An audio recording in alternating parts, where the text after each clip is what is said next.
All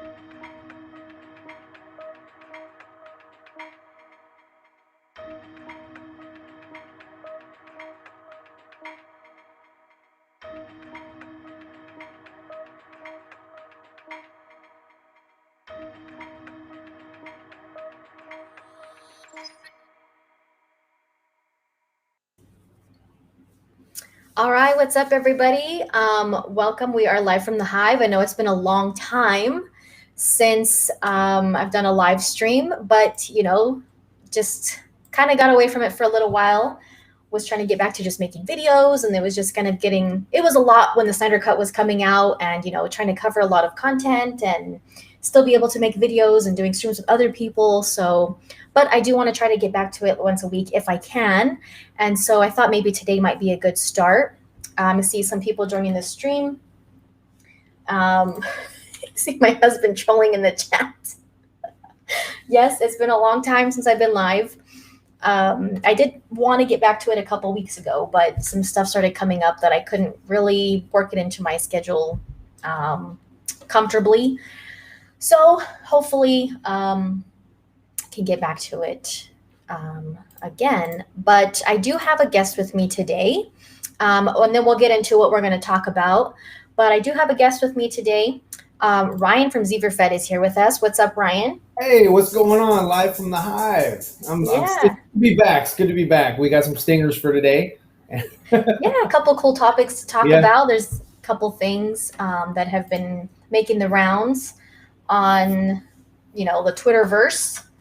I see one of the chats says no trilogies, WTF, Dr. Fate said. Yeah, well, we'll get into that. We will get into that. There's some good news coming out about Army of the Dead at Netflix, and just continuing the positivity there with Zach, and there's more news about that as well. Them signing a deal with Netflix, so we'll talk about that too, and we'll talk about James Wan's comment on not why he doesn't want to do a third Aquaman movie. All right, and as more people pop up, we will put some comments in the chat if they come up. So let's start off. I guess we can start off with Army of the Dead success. So I don't think this comes to us as, it's not a surprise. From the beginning, since, we found out that Zack Snyder was going to be heading over to Netflix to do Army of the Dead, it just seemed like it was a good partnership off the bat. They were giving him creative freedom, and it just was like, the opposite of working at Warner Brothers, pretty much. So, yeah, and then it was in theaters.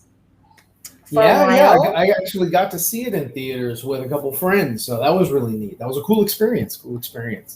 Yeah. So, did you see it in theaters, or? I did. You did? Oh, nice. I did. Nice. I didn't think I was going to be able to, just because I wasn't sure if we were going to have arrangements for the kids, but my mom ended up being able to come and watch them. So we did see it that weekend that it came out, and it was cool. It was like, I haven't seen a Zack Snyder movie in theaters in a long time. Yeah.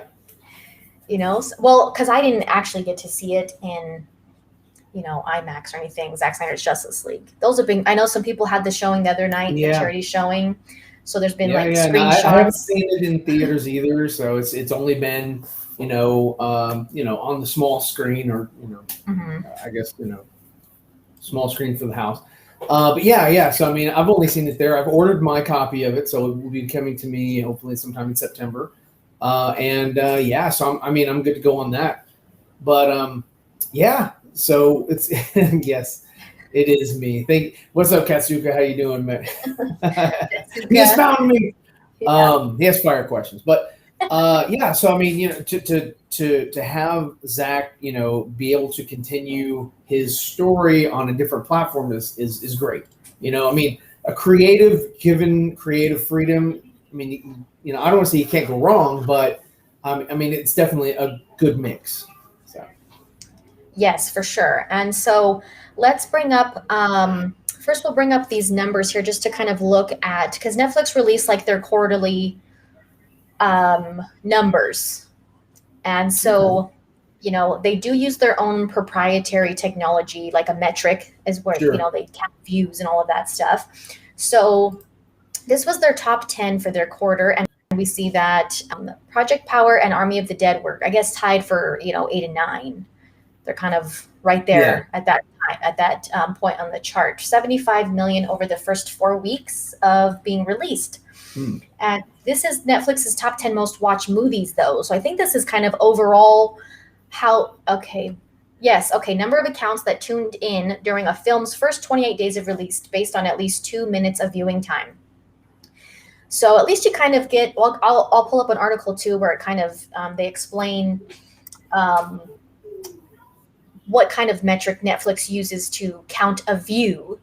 And at least you get an idea of that, because sometimes you see numbers and you're like, well, what counts as a view? Because every metric system you have to watch it start to finish. You just have to click on it. Yeah. So this is not just, in a recent time. This is like movies that have been released on Netflix ever. First 28 days of release, Army of the Dead had 75 million. And of course that's, and counting, because people still watch it after that. Yeah. But like I've only seen on this list, I've only seen like not even half of these movies, to be honest. I've seen Bird Box, Enola Holmes, Army of the Dead, of course. And then I've watched like half of Fatherhood. I didn't finish it. Extraction. I watched Project Power, Fatherhood. I did watch the rest. It was okay. And Army of the Dead, of course. Enola Holmes, it has I a lot of views. What's Within that? 28 days, it has 99 million. That's a lot. Yeah, that's definitely a lot. That's definitely a lot. That is a lot. And then Murder Mystery, I saw that, and I haven't seen any. I haven't seen any of their top 4. I saw Bird Box. That's a lot. Wow. I do want to watch Extraction. I've heard about it. About Extraction. I just haven't watched it. So okay. I didn't know that streaming numbers alone make something a hit, but I get it. Well, it's Netflix, and the streaming is kind of the future, and it's kind of, I mean, yes, we all still, I think, enjoy going to the movie theater and everything, but plus they need to have some metric somehow, do people care about what they're watching? Do they, are people clicking on it? Are they staying and watching at least a little bit before leaving?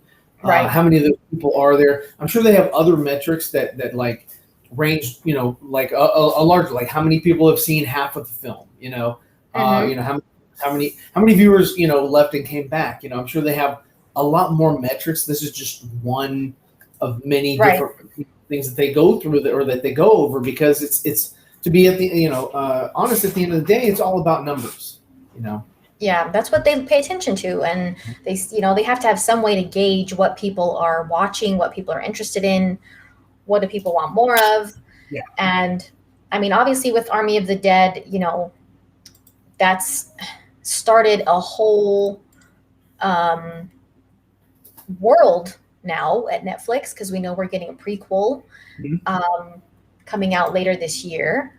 And and then there's going to be the anime series prequel series that comes out next year.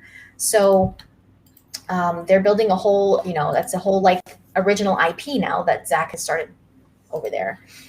So this goes into a little bit more detail about, kind of what Netflix shared about their second quarter this year. So of course, Sweet Tooth was also up there.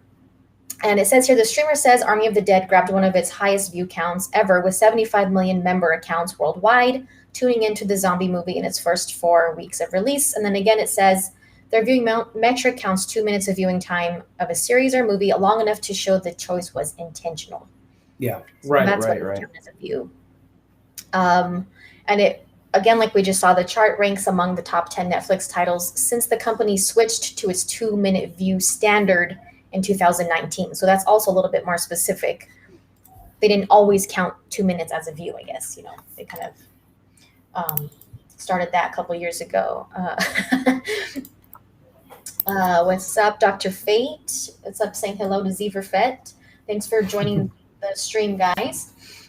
So yeah, I mean, it's good just to see, and then they also give you like a idea of the percentage of Netflix subscribers out of the total Netflix subscribers. So the streamer reported over 209 million global subscribers for the first quarter, which is about 36% of users across the world watched Army of the Dead, or they at least checked it out. Doesn't mean they watched it start to finish.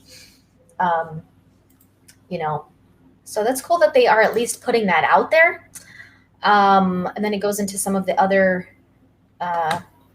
It's becoming Titanic. What do you mean, Jacob? What do you mean? It's sinking. Sinking? Actually, fun fact: the Titanic didn't actually sink. There was a different ship called the Olympus, and that's the one that they sunk. And the guy that built the Titanic put a lot of board members on that ship that went down. So he collected a lot of money. Anyway, so yeah, fun fact. I can't confirm nor deny. So, I've met a lot of ladies in my day. You're like, I can't say one way or the other. Yeah. If that's true or false. I can't. I won't deny him. I won't deny him. But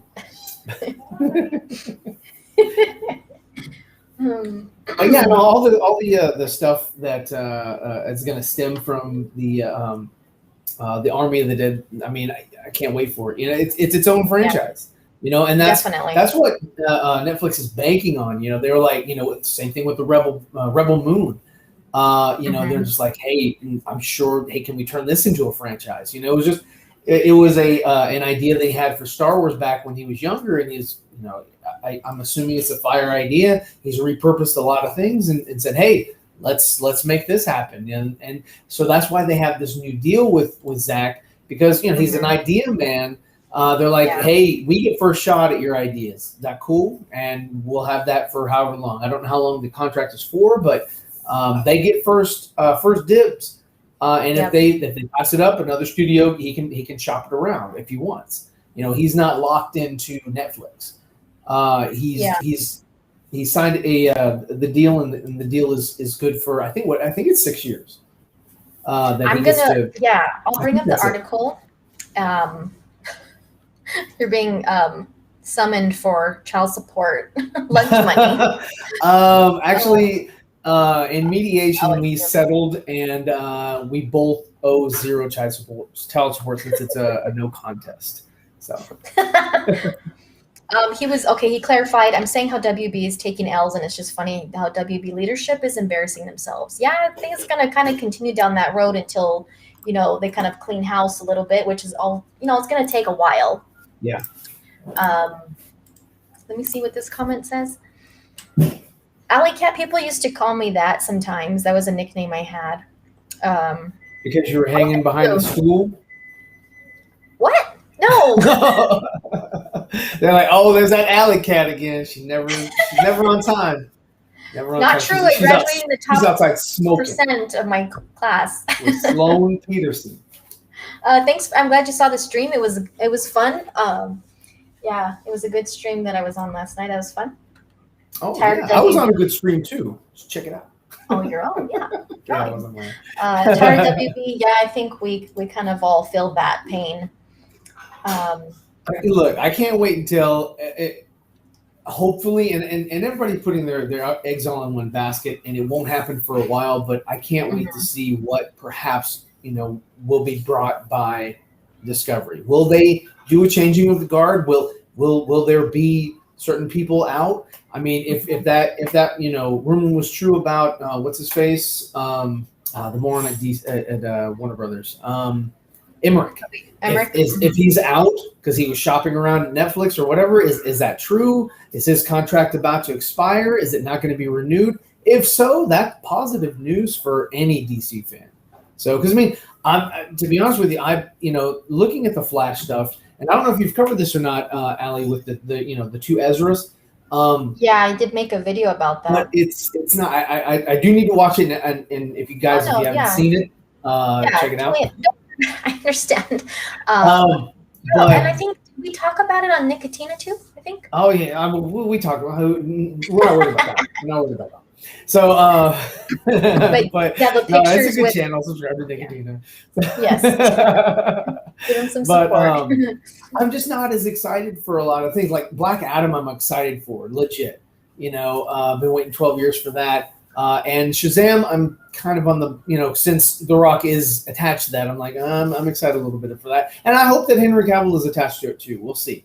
But as Yeah, far as like the new Batgirl stuff and the other things that I'm hearing that are, being cooked up over at, the DC Warner Brothers slate, I don't care so much. It's yeah. just not exciting. I think I'm most looking forward also to like, I mean, I'm looking forward to the Batman movie, um, Black Adam for sure. The Flash, I'm kind of still holding out a little bit. I'm optimistic, but I'm still want to see a teaser or something. I just want a better idea of what really the movie's going to be. Yeah. This is a good question, though. I wonder, is Chris Nolan going to Netflix? That's the major question. Him and Zach, I mean, they are close. They do have a good relationship working together. Yeah. He played a big role in bringing the Snyder Cut to Right, be because released. they wanted Chris. They were like, oh hey, the Dark Knight trilogy is fire, except for that last one, but we'll forgive you because the other two we liked, and so did most of your fans. We want you to do the same thing to Superman. He was like, no, I'm kind of done with the superhero, kind of stuff, but I have this other dude, and you guys know him because you made The Watchmen.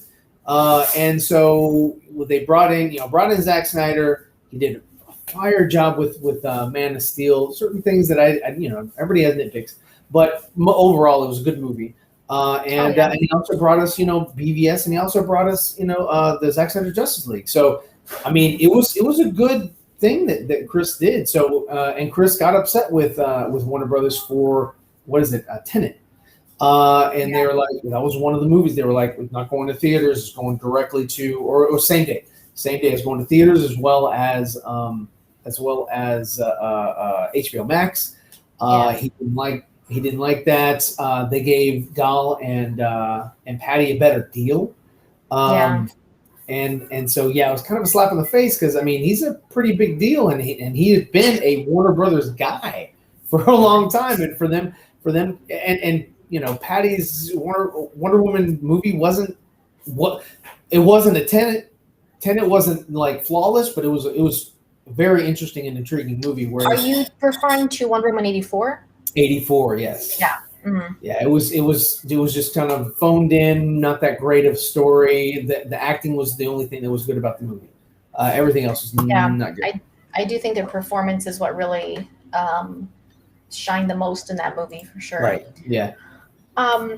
So yeah, I mean, since we're kind of talking about Army of the Dead and Zack Snyder and having this relationship now with Netflix that we're probably going to start seeing more. Obviously, we're going to see more of him at Netflix. We'll kind of segue into the next topic, which this just came out. This came out earlier today, and that is that he's actually signed a deal, Stone Quarry, his production company, with Netflix, like a first look film deal. So they're going to have first dibs, like you said, on his up and coming, his future projects. And so that's pretty exciting. I mean, I'm not surprised. I think it's, I think we could have always assumed this was going to happen, but now we're actually seeing it in writing and, an actual article about it. He was another one where all of his movies were Warner Brother movies. Yeah. And so except basically, for Dawn of the Dead, but other than that, except for Dawn of the Dead, right? But he did bring Army of the Dead to Warner Brothers and said, "Hey," and they were like, "No, we don't get it, we don't understand, and we don't want the Joker movie either." So they were, I mean, it's just Warner Brothers just doesn't make good decisions. So anyway, so yeah, same thing. It's like he brings these awesome ideas. And Netflix gets first dibs, man. That's awesome. I mean, he's the idea guy. So hopefully it'll last for him. Yeah. Let's see a little bit. Let's look at what some of this says about this deal. The Stone Quarry Productions, a banner run by filmmaker Zack Snyder and producing partner Deborah Snyder, and also executive Wesley Collar, has signed a first look film deal with Netflix. So this is a 2-year deal so far. increases the filmmaking team to the streamer, for which it made Army of the Dead. We know that. Comes just weeks after Snyder set up his next movie, a sci-fi adventure tale, Rebel Moon. We got some details about that not too long ago. And Rebel Moon also falls under that deal as well. Yeah. So there's a couple statements in here from Deborah. She says, my goal and hope are to bring, oh no, this is from Zach, but there are some from Deborah. My goal and hope are to bring as much quality content as I can and do it on a giant scale, which sounds like Zach. Big projects and big movies. Yeah, because I mean, he's a big proponent of theatrical release. You know, he wants it. He wants movies to stay events, and yes, it is on Netflix, and that is a streaming platform. But I think what they'll do is what they did with Army, is they will bring it into theaters as well. You know, allow him that the experience, or to provide the experience to his fandom, and to viewers that want to go out. And I think that's awesome. Yeah, I think so too. I wouldn't be surprised, because Army of the Dead was the first movie that they did that with. You know, the whole theatrical and everything. So I wouldn't be surprised if they do that with, Rebel Moon. And we'll see. I don't know about the theatrical. I don't know about the prequel for Army of the Dead, but we'll see. So the company previously had a deal with Warner Brothers, which we know that, talking about Stone Quarry. Yeah. And so Deborah says, for us, it was so important to find a partnership that was based on mutual respect. The creative process works best when everybody trusts each other. You can take chances and be creative. For us, we don't usually play it safe. The content we make is a little bit edgier, and I think it's important to have a good partnership and hear each other. Netflix has given us a lot of freedom, but they've also embraced the idea of trying new things and not necessarily waiting for a success before moving ahead. So that's like before. That's a slight, yeah. Like I've said before, it's just like the opposite of how they have described working with Warner Brothers. Yeah.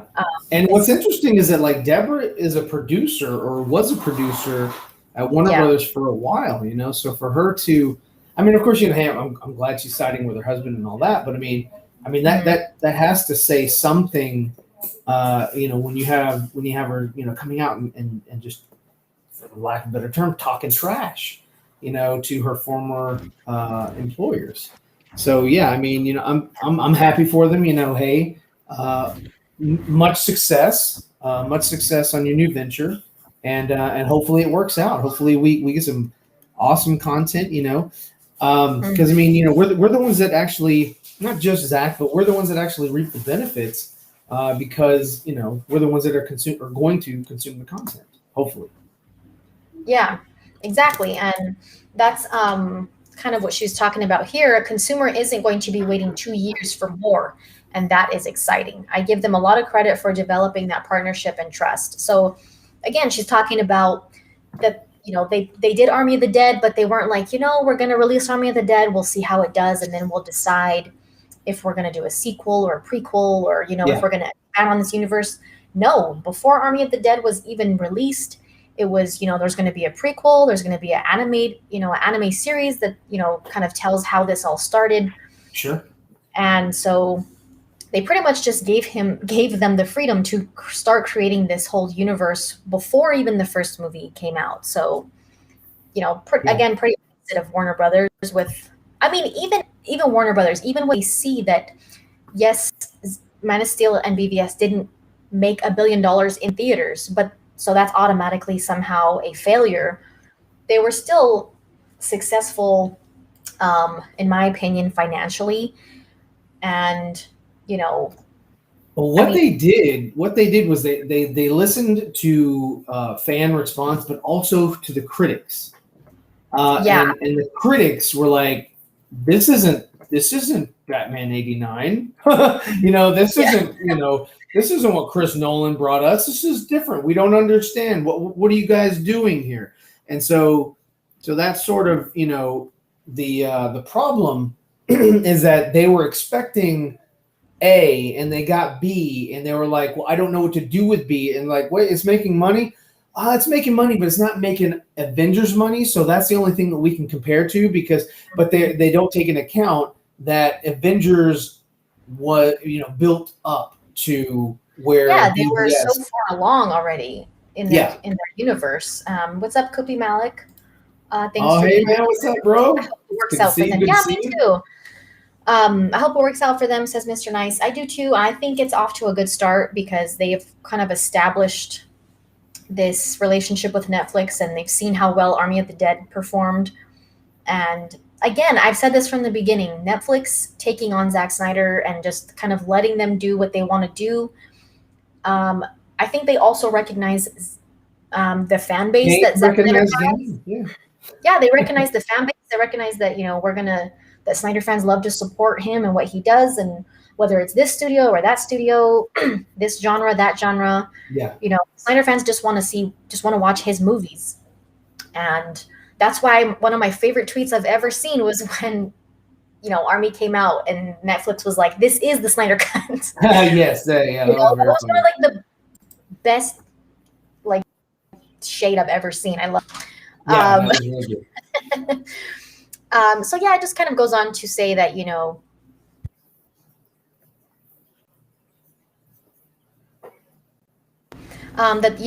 of course they're going to continue working with Netflix film head Scott Stuber, who ironically had a role in bringing Dawn of the Dead to life at Universal. So it's kind of funny that he ended up being at Netflix and being the one to say, yes, we want to do Army of the Dead as well. Yeah. He has some positive things to say here about Zach and Deb, and that he's enjoyed watching Zach's career grow and everything. So down here, it kind of gives a little bit of an idea of when to kind of expect a sequel, but I think a sequel to Army of the Dead might not be for a while. It says that yes, Snyder will be spending more time on the Armyverse. On the docket is a sequel he's developing with the same writer, Shea Hatton. He also wrote Army with him, but that would be after Rebel Moon. So Yeah. Rebel Moon is still pretty. I mean, they're already pretty far along, as Zach said. They're hoping to get into production early next year, which means they're pretty far along in that process. So a sequel for Army would come after that. But what are your thoughts on the Rebel Moon project? I'm interested. And one of the things that's encouraging, and I make no qualms about this, or I try not to hide it, is that I'm not, or I was not, a fan of the Star Wars sequel trilogy. Because I thought it was poor writing. I thought it was crammed together. I thought it wasn't cohesive. It didn't make any sense, and they just wanted to rush it so that they could get to their own version of what Disney Star Wars would be, or is still trying to become. And so this was again a project that Zach is a fan of Star Wars, a fan of Lucas. He's a visionary like Lucas. He's a storyteller like Lucas. And so yeah, so I'm interested in just the title Rebel Moon, very reminiscent of Return of the Jedi when they're talking about the Rebel Moon, or even Star Wars: A New Hope when they're talking about the Rebel Moon and whatnot. So I'm interested to seeing or in seeing what exactly he has in store, or what he plans on bringing to the audience. But yeah, so far I'm definitely interested. I'm definitely down. Yeah, for sure. I'm going to be excited to kind of see Zach take on like an intergalactic sci-fi. Like I expect it to be a huge, like he was saying earlier, huge scale and scope, like just epic.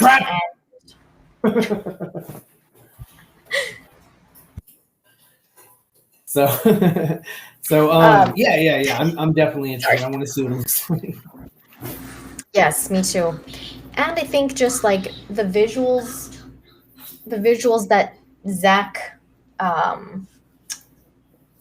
like just the way he is such a visual storyteller, I'm really interested. I mean, just based on the visuals that we got specifically since we're talking about space and all of that. For me, the time travel scene in the Snyder cut when Flash is about to save the League, how everything looks around him when it's like destroyed, I would say. Right. That is just like that's probably one of my favorite visuals in a movie ever. Just the way everything looks around him and the slow-mo and how it just looks like he's in open space. I can't wait to see the visuals that Zach has in mind for like a. And that's the only thing that's actually encouraging about the Flash movie currently is the same visual effects team is going to be working on that for Muschietti. Yeah, exactly. I think that's a very positive thing as well. I'm interested in Rebel Moon, says Kupi Malik. Zach hasn't yet dived into a space adventure type storytelling. Yeah, I think it's going to be something we haven't really seen yet from Zach, and so it's a new frontier. Exciting. Yeah, just want to help Zach on Rebel Moon. Chris Terry, Afro Geek. Yeah, they do work well together. That would be pretty cool to see them team up again. Yeah, because he's a great screenwriter. I mean, he comes up with some really good stuff, except for like, when he was brought on to the Star Wars thing. But other than that, he did a really good job on a lot of stuff. And I'm definitely a fan. I like the way he brings in a lot of lore, and layers to his stories, versus, I guess somebody like Christina Hodson that just sort of give it's sort of like. I equivalent these new types of movies that are very shallow to like Idiocracy, just something's like, the audience is the audience that you see in Idiocracy. They're just like they'll consume just because it's there to consume. It's not there's nothing to reflect. There's nothing to think about. It doesn't open up conversation. That's one good thing about like Army of the Dead. Like Army of the Dead is not so much a horror movie or even it's an interesting action movie that happens to have zombies and that's that's interesting to me. Yeah, it's and that's on the stream I was on last night. I was asked about what I thought about Army of the Dead, and I was like, I liked it, but I don't like it because it's a zombie movie. Like, I don't really gravitate towards zombie things. I'm not a big zombie person. So I don't really, watch stuff like that. But, I have, there's other reasons why I was interested in it, because it's a Zach movie. He's a great storyteller. He goes beyond the he doesn't just give you surface level types of movies. His movies are deep. They always have something unexpected, or, like the whole time loop thing. And, there's always deeper meanings and stories in his movies. And so that's, and plus it was also just a different take on like, wow, these are not just like mindless zombie characters, they have like an actual. Yeah, they were interesting. They were dynamic. Right. There was more to them. Intelligent. Yeah, they have like this whole community, I guess you would say, that they have built, and they just don't want to be bothered. And Zach is a storyteller. He has a big imagination. Yes, definitely. And that's really the main reason that I watched Army of the Dead and why I'm interested in that universe that he started, because it has a really interesting way of looking at things.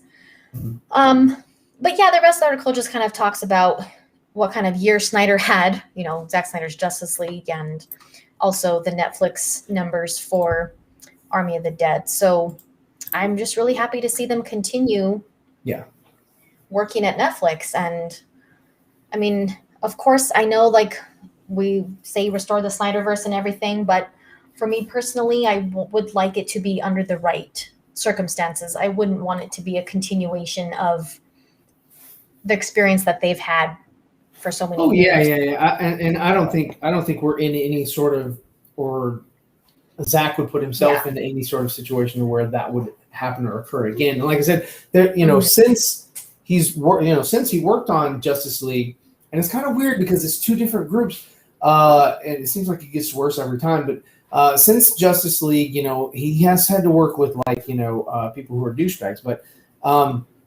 there has been a changing of the guard. Like Kevin Tsujihara is no longer there, and but like some of the other people like John Berg's no longer there, and what's his face, Jeff Johns is no longer an issue or anything like that. But yet you still have Michael Oslan or other executives from Warner Brothers who are still And Sarnoff, and Sarnoff. Well, I mean, again, same thing. She was wasn't brought in there. late. Yeah, she was, but she still seems to just be a problem. I think she's just doing what she's told, and that's from I guess Toby she's kind of just.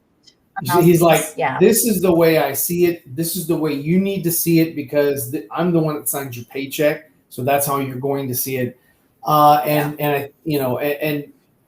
again, I think you have to, as far as Warner Brothers, you got to cut the head off the snake, which happens to be Toby Emmerich. So he would be the one to take the brunt of it, and get out, whatever, and see you later. And hopefully Anne and new company can say, hey, you know what, Zablov, you're signing my contract, or you're signing my contract and my paychecks now. So I'll do. What do you want to do? Yeah. Yeah, I do hope there's some kind of turnaround. But, I wouldn't want Zach, again, to go back to, I'm going to go back because I want to continue making these movies, especially now that they're in a position that's much more, supportive and positive, and you wouldn't want to go back to anything less than that. Right. So another thing that came out, and I'm not going to read a whole article or anything, but just kind of something interesting to look at, is that James Wan made a statement regarding why he would not make a third Aquaman movie.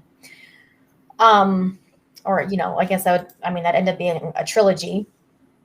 So I mean, we're stuck in that sort of trilogy mindset.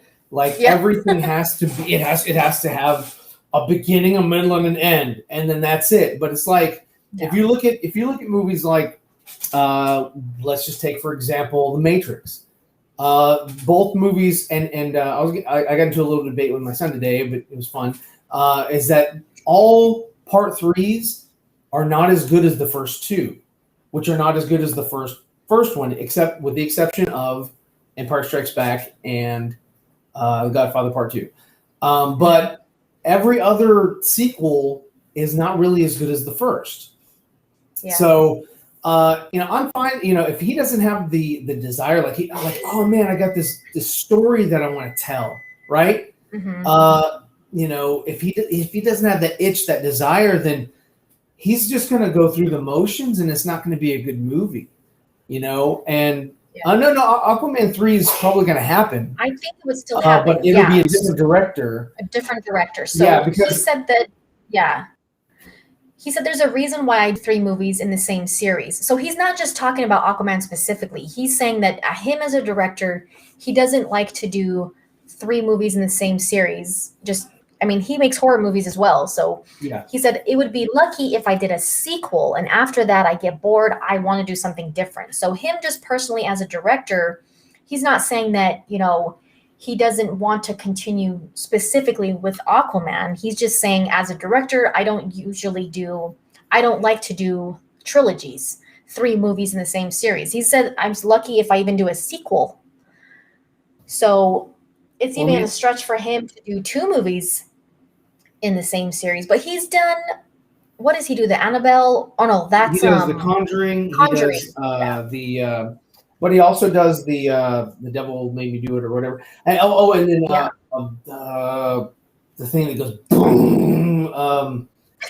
Insidious. He does Insidious as well. Yeah, and Annabelle is David F. Sandberg. Yeah.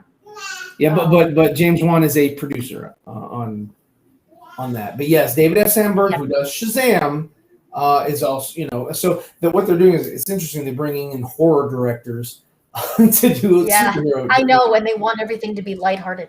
Yeah. It's like let's make this for kids. What can we do? Can we get some horror directors in here? I really like Sisters. But I understand where he's coming from, because like Mr. and I said, if you don't have any more imagination, you should be done. Exactly. If you don't, like Ryan was saying too, if you don't have the desire to I want to continue, there's something I really want to share. Yeah. Then, if you don't have a story that you're just itching to tell, then your product is going to reflect it. And unfortunately, we're the ones that have to we subscribe to it, we look for it, we pay for it, and we're not going to be happy with it, And Yeah, same thing and with Patty Jenkins, man. If she doesn't have she said she does, but if she doesn't have a Wonder Woman story now, then please don't tell it. Give the reins to someone else. right. Yeah, exactly. If you Oh yeah, and Andy Muschietti, another horror director, directing The That's Flash. right. He did the Yeah. It remakes. Yeah, that's true. Yeah. Oh my God. So I mean, yeah, I get this. I don't take this necessarily as a bad thing, especially like we were saying earlier. Third movies can be hard to be like as satisfying as, I think even sometimes sequels they take kind of a big hit sometimes compared to like the first movie. Sometimes sequels just aren't, they just don't They're not have, as they just don't well have thought the same. out. Yeah, They're they're just not as not always as good. engaging. They're for the most part, a lot of them are just there to try to turn a buck because they see potential. They're like, oh, you guys like this one, let's give you more of this. Yeah. Instead of, why did they like it? Was it because of, maybe the director had something really cool that they could relate to? What was it that they liked? And they don't really dive into that much. And they're just like, all right, well, hey, we greenlit Wonder Woman 3 and crickets after that. Yeah. Like, okay. Yeah. I think they also did that because they really wanted to because that makes Wonder Woman 84 look like a huge success, in my opinion. Like it makes it look like right. It makes it look like, okay, the movie just came out a couple days ago and we're already greenlighting, the third movie. Well, I mean, I'm all for a Wonder Woman 3, but I don't want it to, be treated the same way as Wonder Woman 84, obviously. Wonder Woman 84, I feel like it just had, absolutely no reason to be set in the past. Right. It didn't have any it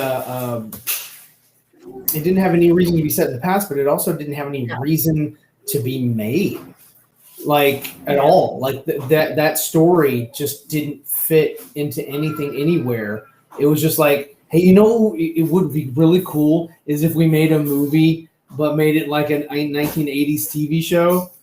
Yeah, that would be amazing. And it's like, and we can just put Wonder Woman in it. Yeah, it's kind of like, I don't know, there was really no reason for it to be set in the 80s. It didn't have any significance to the story or the reason. And I want to say it's got to be because of Donner. It has to be because of Patty Jenkins' love for Richard Donner. And that's the reason why she was like, guys, I want this set in the 80s because of the Superman movies that I grew up and loved. Mm-hmm. I mean, I think that, and I think it also had to do with the comment that what Diana told Bruce at the end of BVS. They kind of tried to walk back on her telling him that she walked away from mankind. Yeah, they were like, Wonder Woman would never do that. Yeah. And it's like, and so they just did that just to take that out and just rewrite that. And it was like, let's make a whole movie about that. And so, yeah, I agree with you on that. So, yeah. And Aquaman too. I mean, I think James Wan did a good job with the first Aquaman movie. There were a couple things that, like, very few. There were a couple things that I wasn't crazy about, but they were mostly like performance problems that I had with like the actors. But it was very few things. It didn't ruin the movie for me. It was also interesting to see but I didn't realize it till we saw the Snyder cut, was how different James Wan and Zack Snyder, how different their take is on the world of Atlantis. Yeah. But I didn't really realize it till the Snyder cut came out because we saw more of Atlantis in the Snyder cut. But and I think Jeff Johns had a lot to do with the changing or making it, I guess, more vivid and vibrant. And I think that had a lot to do with that. One of the awesome things about, Aquaman that I like is the spectacle. I liked seeing sort of like engulfed in an aquarium or whatever, and everything is vivid and nice. And not every decision that Jeff Johns made was a horrible decision, because I mean, you can make all kinds of decisions and still be a douche. But yeah, I mean you can't. But yeah, so I mean, that was one of the really cool things about it, and that like that one thing, the trench scene, it was so beautiful. It was interesting. It was lovely to watch on the big screen, and but not lovely enough to make its own movie. I think come on now. I don't think anybody would care about that. So. Yeah, exactly. It was a really like visually, stunning scene, and like really like wow, that looks pretty awesome. I mean, overall, I really liked the movie. I think, obviously Zach hit the nail on the head with, Jason Momoa, and kind of, having a different perspective on what Aquaman might be in real life. But I'm going to bring up this comment because, okay, blonde hair is awesome. I don't think this is a recent picture, though, is it? Because I know I can't. I mean, that might be just a manipulation. Because, I know that I don't think we have actually seen him with blonde hair yet, because he just started filming a couple days ago. Yeah. And, the last thing that he shared on Instagram was a video saying that he was, that was his last day being brown, a brunette. So I think there's no public pictures of him yet with blonde hair. So he is going to have blonde hair, but we haven't seen it yet. And it might not be. I mean, I don't know. Did he say he was going full blonde, or is it just like in the Snyderverse and Aquaman 1, where it's just like blonde highlights? Yeah, I mean, I don't know. He didn't. I would be pretty shocked if we see him and it's like bleach blonde. Yeah, I don't think they're going that extreme. I think that would look too fake. Well, I mean, too fake. Look at Mira's hair. That's true. I mean, it was Ariel from the Little Mermaid. I was waiting for Sebastian to come out, like come back to the castle. Ariel. It is, yeah. I kind of prefer the red that she has in Justice League. Come back under the sea. And they do a big musical number, but it's Pitbull. So. It is very Ariel. It is very Ariel-esque. Yes, I prefer her a muted red. Yeah, it's kind of like Lois's hair in Justice League. They have a very similar. I understand that like they wanted her to look. I mean, in the comics and the animated stuff, her hair is very bright red. Yes, but not everything translates. Not everything translates directly from animated and comics to live action. I mean, just because she's from Atlantis doesn't mean she necessarily. I mean, I don't know. I think having the more natural looking red hair in the Snyder cut, she still looked like Mira. Mm-hmm. And I think it looked pretty. It looked pretty on her. It wasn't so. What was interesting was in the Snyder cut, she had like a tiara as well. But she didn't have one, I don't think, at all in Aquaman. Oh, that's true. I don't remember seeing her with that headpiece on. And isn't she supposed to be armor? a royalty? She also has a different suit. Yeah, she also doesn't have the armored suit in. Well, she didn't in the first Aquaman movie. No, she had that jellyfish suit. Yeah. I did also prefer the more armored suit too. But, maybe he will cut his hair. I don't think he's going to do that. I don't think they're going to go full, like, this is the trim, short-haired, blonde Aquaman. I don't think that, they're going to shave it. If anything, with the beard and the long hair, they're going to give you Justice League, unlimited Aquaman, where they're going to cut off his hand and give him a Captain Hook look. I can see him doing that. Yeah, I don't think they're going to cut his hair. He didn't say anything about that. They'll cut his hand before they cut his hair. Yeah, I don't think he would either. I mean, kind of the whole reason why, Zach wanted him was like, he's kind of like, he's kind of just like himself in a way. He Mhm. looks like himself. They added to his tattoos they didn't try to cover them up. They added to his tattoos. They made him look, like, I mean, he looks like himself. He has the facial hair still. They Yeah. kind of added some highlights in his hair but even like the way he dressed in Justice League and Aquaman, he kind of dresses like, if you follow him on social media, that's kind of how he is in real life, like his style and everything. So Yeah. And he's, James, I don't want to say that, it's like, oh, wow, because he's friends with Zach, he's not going to disrespect Zach. But well, no, but I think I think he's, there'll be a little bit of that.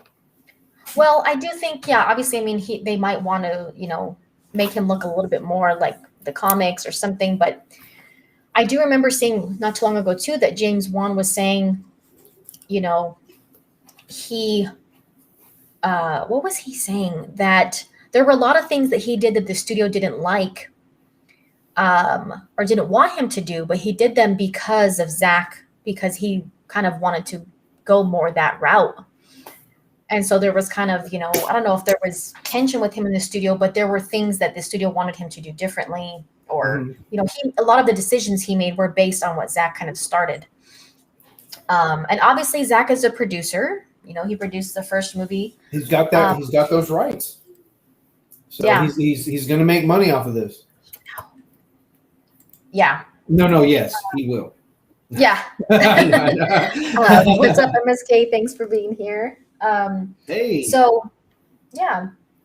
Um, but I know there's some drama also with, like, what's her name? Amber Heard being Mira Mara. still, and Yeah, I don't, and I agree with Dawson on this. Is that, dude? Whatever she does in the privacy of her own home, dude. That's what she does in the privacy of her own home. I don't care. That's yeah, their lives. That has nothing mhm. to do with movies, uh, or my enjoyment, or non enjoyment of watching them. I don't Yeah. care. I mean, I see why people might haven't. I mean, I guess, if people have, I just think that there's, I think that, I mean, to an extent, I see why, sometimes people might want a person to be, I mean, okay, if you think about like the stuff with, Ray Fisher and all of those kind of things, I think those kind of things shouldn't be tolerated. Yeah. Those kind of things should be called out. But stuff that's a little bit more personal, I don't know. I think it just kind of depends on the situation. Well, I mean, yeah, like I Where, said, what her and her husband or then husband or whatever do behind the yeah, closed doors, that's on mhm, them. They yeah, decided to be with each other, marry each other, or whatever. And unless mhm, she's harming other people, like kids or whatever, then yeah, if they're just doing things to each other, that's on them. That is on them. They right, knew who they were getting with. mhm. There's no, you know, I mean, come on now. These are Hollywood types. They're gonna be weird. So that's Yeah, just there's going to be drama. yes, Yeah, they don't have perfect lives. yeah. There's plenty of stuff that goes on, that people wouldn't know about otherwise if they weren't in the spotlight. But, um, and also, I mean, I wonder, I mean, she might have less screen time, like some people have said. I don't really know. I mean, I'm sure obviously Warner Brothers is kind of, I'm sure they're concerned about optics, especially because they did make Johnny Depp leave Fantastic Beasts. And so I don't know, but I don't see let's go back to the hair change. I don't see the hair change as bad. I don't see it as bad either. I mean, obviously we haven't seen it yet. He does have blonde hair in the comics. I guess what am like, but at the same time, I don't necessarily want them to like chop his hair and dye it bleach blonde, because then it kind of like defeats the purpose of why they cast him as Aquaman in the first place. And You also know, you need continuity, as well. Especially if you're it doesn't watching. need to be a Black Widow situation.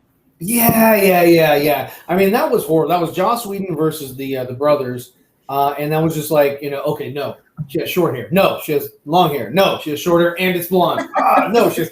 It's like, come on, geez, we had more hair color changes than we did Marvel films. So, Yeah. No, so I don't necessarily see it as a bad thing. You know, But it's kind of like, okay, if they decided to cast him as Aquaman because of this, they're taking kind of a different, real life take on Aquaman, and he doesn't necessarily have to be like this blonde hair, blue eyed, you know, People eater. Yeah, it's like I mean, James Wan, obviously it's his movie. He doesn't have to do everything that, he doesn't have to, of course they make changes, I mean, they'll make changes from movie to movie with, Yeah.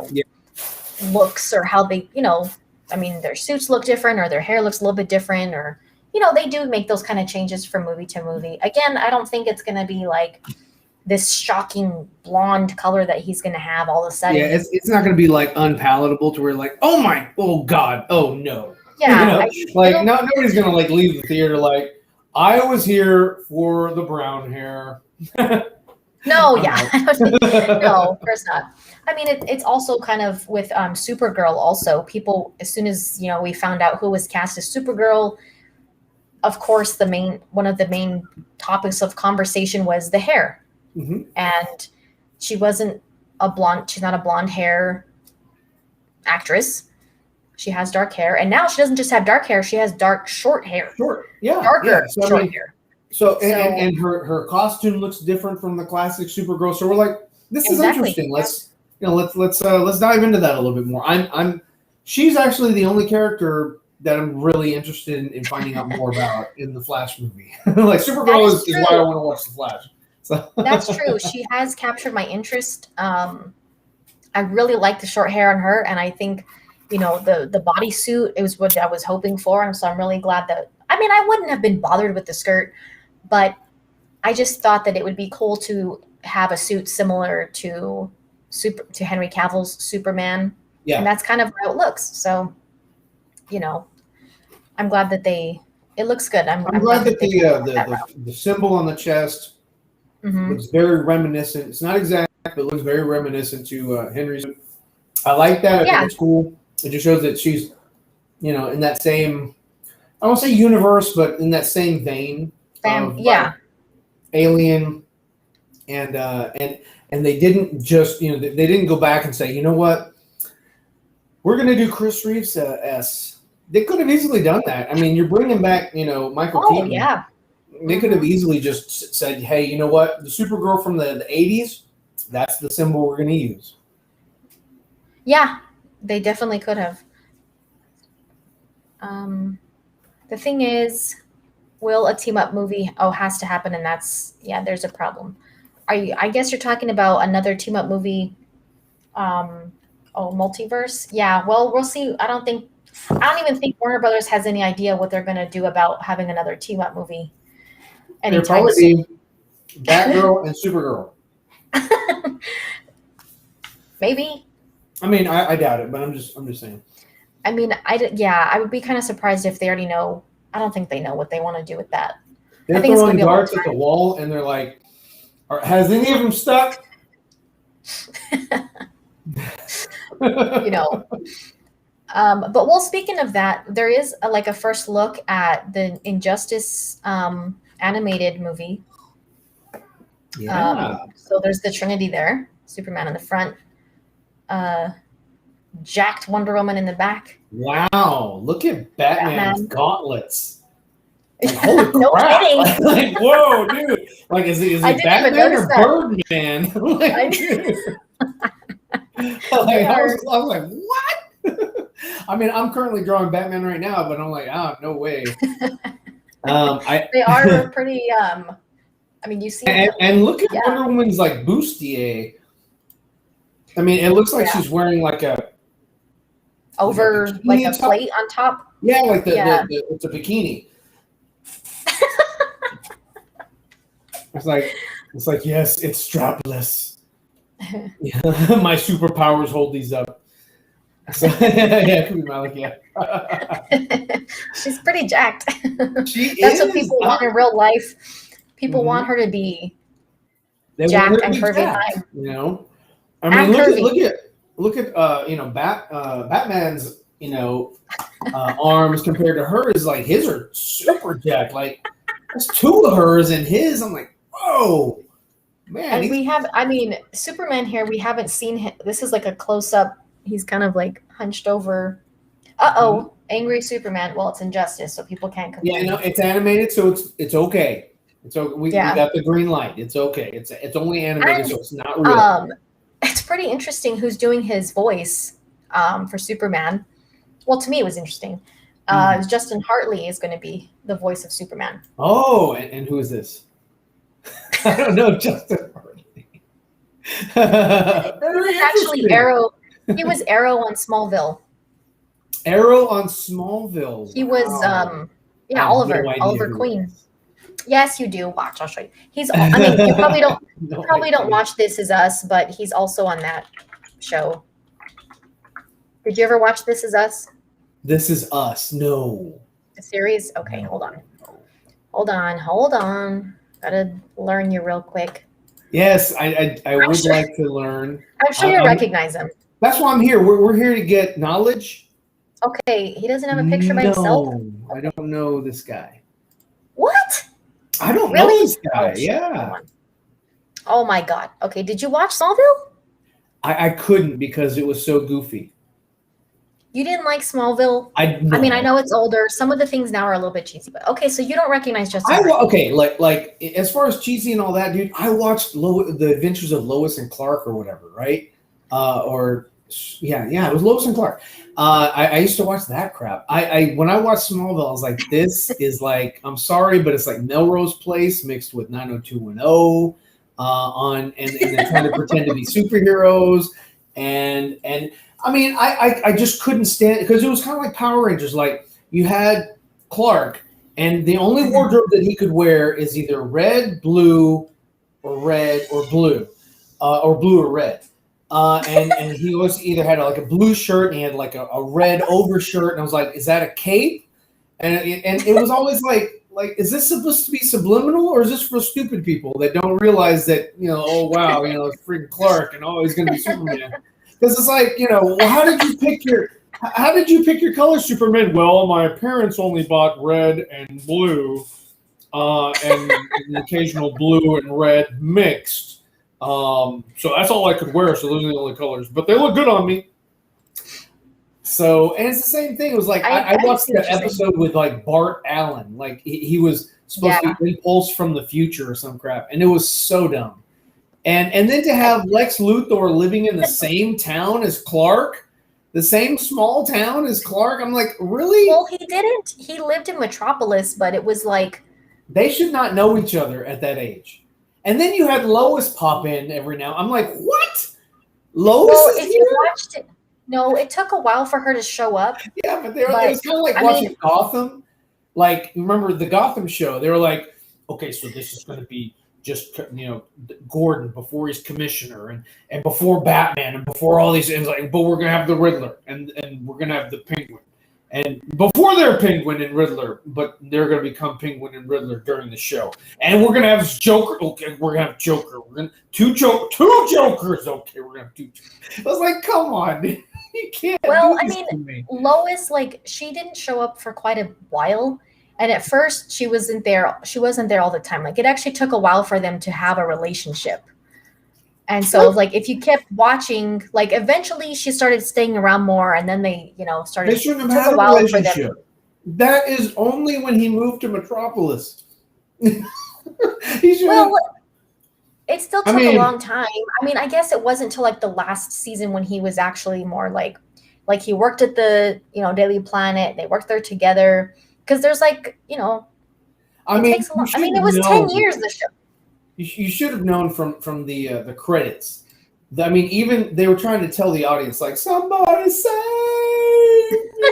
I was like, yes, save me from this. The writers were like, that's the song. I like the show. I mean, I know now watching it, there's some things that are kind of cheesy, but to me, it's like, for me, Smallville is still like there are still things better about it than current CW shows. But at least they had a lot of big characters, so it's not like they didn't just have like B-level characters. Like they actually had a lot of big characters. They didn't always look amazing, but they still at least had them on the show. They had Aquaman in there at some point. I know. Yeah. They had Aquaman. They had, I mean, Oliver was, like I said, Oliver Queen era was It's like there. They had Cyborg. everybody. Yeah, Victor was in it. Yeah, Yeah, it was everybody's pretty visiting cool. Smallville for some reason. Yeah, I've never been to Smallville. that I understand, but it was still, I still like it. It's like where are you going to go? Smallville? Thank you. And I mean, Michael Rosenbaum was a really good Lex Luthor, though. He's a bit okay. Like, Now that's the only thing I can give you. Michael he was good. Rosenbaum You didn't is a like Tom good Welling? Lex Luthor. No. He just looked the part. That's it. That's it. I was like, what happened? Where am I? I was like, am I in timeout? Oh, that's true. They didn't have Batman. I mean, he I'm couldn't sorry. do it because His whole thing, and that was another thing that I just didn't agree with, was that he was afraid of the Superman stigma. So he was like, I can't be Superman on screen, because if I'm Superman on screen, it's going to ruin my career. I mean, okay, I kind of, I guess, had a better experience with it too, because I didn't watch it when it was airing. I watched it like a few years ago, and I watched it like binge watched like all the seasons, right? So okay. I didn't. Were you like bedridden and somebody hobble your legs? Well, no, I had my daughter. My daughter. We started watching it, I think, like towards the end of my pregnancy, and then when my husband had paternity leave for like a month. There you go. We would just like binge watch it like day and night. Well, then see, that's why you like it, because you associate this great time that you had with your family, and y'all all enjoyed this thing together. That's why you like. You don't like, because it's not the content. It's because you guys binge watch it. It's something near and dear to your heart because of that. Well, look. I'm not a psychiatrist, but I think I've diagnosed this issue. I mean, well, I do think it helped that I got to binge watch it. Yeah. Because going through 10 seasons and not seeing him fly or have a suit, that I think would have been really frustrating, watching it like actually from season to season. Mm-hmm. So I think binge watching it helped, because I kind of just got to like, I didn't have to wait all that time. And plus my husband kind of told me like, that's not what this, like, he's not going to be. Yeah, because your husband's favorite character is Superman, right? I'm sorry? Your husband's favorite character is Superman, right? I don't know if I would say maybe Henry Cavill's Superman. Okay, but, so he has good taste. And he really likes Smallville. I mean, he watched Smallville when it was airing. I didn't watch it when it was airing. I knew about the show. See, I can understand your motivations, your reasoning, but he lost me with him. Like, I knew about poor guy. I knew about the show, but I didn't. And he did like Tom Welling, but I knew about the show. He looked very, and this is what they did. Oh, yeah. It was kind of weird. He looked very Chris Reeve-esque. Same thing with the guy that they got that played the young Superboy. He looked very Chris Reeve-esque. They were actually going to use him, the guy that was Superboy. They were going to use him in Lois and Clark, but then they realized during casting that they had already used him, and they were like, oh, well, I don't know why, but they were like, well, we can't use him because he's going to confuse the audience. That's them. They do that all the time. So he didn't get the part. The other guy got the part. I forget his name, with smush nose. Tyler Hoechlin? No. Before Tyler. No. Lois and Clark. Oh, you're talking about the older show. Not Clark. Not Superman and Lois.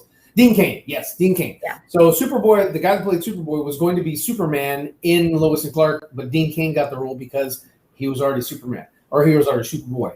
And then they moved along and brought in Brandon Routh again, because he sounded and looked a lot like Chris. And that was the whole thing. They were like, we want to keep Superman looking this way.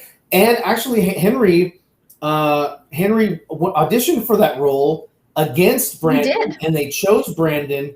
And then they said, hey, I got this for Man of Steel. They got we have this one guy, and he was pretty good. Bring him back. And they did. And then that's when they pumped him up after Immortals with the guy that Zach uses to beef up, the guys from like 300. Oh, yeah. Jones. Yes. And then they brought in Hoechlin, and they were like, well, are we going to do the same thing? They're like, no, padding will do. Yeah. I'm sorry, but Hoagland, I would have chose him to be like a Batman. He looks more like coming from Teen Wolf. He looks more like a Batman, a Bruce Wayne, or hell, even a Nightwing than Superman. He looks weird. To me, performance-wise, he like did better than I expected in the show.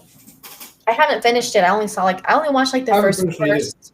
I watched like the first 5 episodes, and then after that, I kind of just let my husband tell me everything that happened. You got further along than me. I went to like episode 3.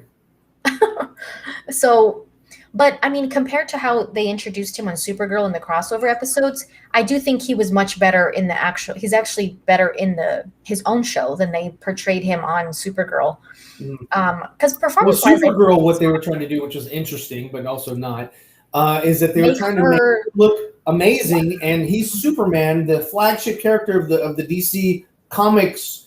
You know, and so is Batman, but Superman is the one that's sort of the main attraction. Yeah, they sideline him and make him look like an idiot, or less than, super less than.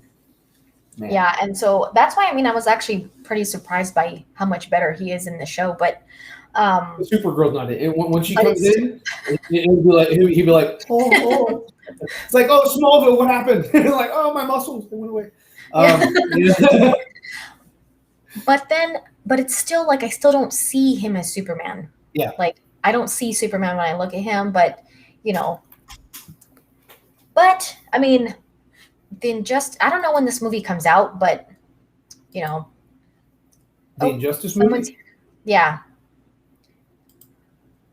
Hey, what up? Hey. Here's a Superman fan. He popped in. He's like, "Oh, talk about Superman." Yeah, talk about Superman. He's like, "Oh, what?" He pushed Brooke out of the way. He's like, "God, get the computer." What up? What up? What up? What up? Have you seen this? Yeah.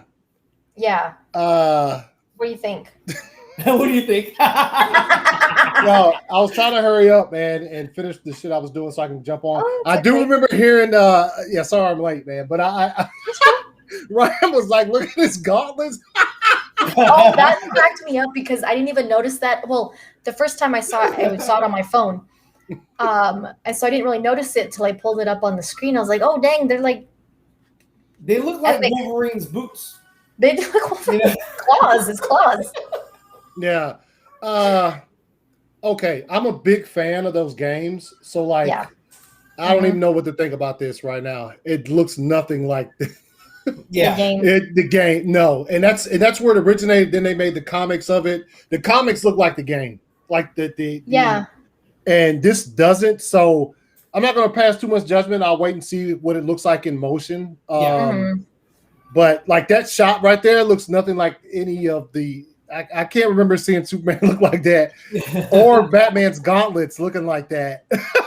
Like in any, which I didn't read all the comics, so maybe they changed to that. But I think for the most part, what I've seen from the comics is it looked like the game, like the animation in the game and stuff. So, yeah, the voice cast, cool. I mean, I just have to wait and hear it. If you didn't know, the guy that's voicing Superman actually played Oliver Queen in the Smallville series, which I just taught. I just told Ryan that he still didn't know who he was. I showed him a picture. He still didn't know who he was. Justin Hartley. Well, This Is Us. Justin Hartley, yeah. Yeah. See, I told him, I was like, This Is Us, Oliver Queen, Smallville. I showed him a picture. He's like, nope. I got behind on that show. My wife still is caught up with it, but we were religiously watching This Is Us like the first 3 seasons, dude. Then I just got like, okay, it's a little bit too much back and forth. Like, but the show. I mean, it still could be good. Like I said, I'm behind on it, but I do know who that actor is. Yes. Yeah, he's gonna be Superman. But I mean, I know, the games are obviously very popular, and so it's cool that they're doing an animated. I mean, they're doing some kind of movie for that. Oh yeah, that world. No, I'm excited. Like when they announced it, I was excited. Like, yo, that's fire because I'm such a big fan of the storyline in the game. So like, but just that first look, I was like, okay, I'll just wait. They wanted to I don't care about that, dude. He was friendly in the game. If we see any of that, I'm gonna be like, let's go, because that's in the game. He was, I wonder. Yeah, I wonder how far they're gonna go with it, because, I mean, there are some like not in a bad way, but like shocking things that you see, and I mean, that people are not comfortable with seeing Superman that way, and I mean, people who like the game are like, yeah, heck yeah, I want to see Superman like that. Yeah. But then people who are like purists are like, no. I want to see. Be like, yo, I want to go watch Man of Steel. And that's hell yeah. But even then, people thought that was too dark and like too much. I think with and Anthony and I have like talked about this, just like with the inclusion or with the release of shows like Invincible and The Boys, I think those have like opened it up to a bigger audience, a larger audience, and they're like looking for stuff like that, and they're like, oh, yeah, okay, well, I'll watch the DC. Oh, that's not that bad. It's not as dark as this stuff. Yeah. No, I think that. No, go ahead, Anthony, because you just. Well, if they keep, and it isn't, and that's why like most of the time you're going to see if people love the Invincible storylines, they have zero problem with the direction Zack Snyder was going to take Superman with his Zack Snyder or Justice League 2 and 3, where you were going to see like some, see him do some things that they normally wouldn't see him do. So like, that's and I mean, if they're going to adapt the storyline, and they have in the animated films, DC has not strayed away from seeing some stuff. You know what I mean? Like they've showed, especially like Apocalypse War, like you've seen some stuff. Like the movies hadn't strayed away, the animated ones haven't. So I think,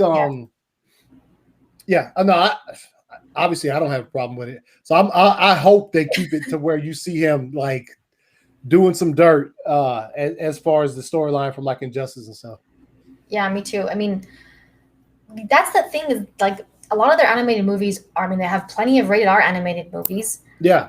There's plenty of graphic, nature to their animated movies. And so, but then people see it in live action just a little bit, and they're like, this is not how, this is not a superhero movie. They start freaking out. But I do hope that they kind of, I hope that they don't try to water it down. Yeah, just because they're making it into a movie. And I hope they don't try to be like, oh, well, this needs to appeal to a younger audience. So we got to like, well, then if you're going to do that, don't even make an Injustice animated movie. I mean, they did make the Apocalypse War, though. And that was that one's pretty, they did. What up, Joey? Yeah, 5 o'clock shadow. Yeah. See, I don't even have facial hair in the game. I don't really remember. I don't remember it. Not really. I remember he had like a helmet, or not a helmet. Like it had like a chin strap on it. Yeah. So we'll see if they'll.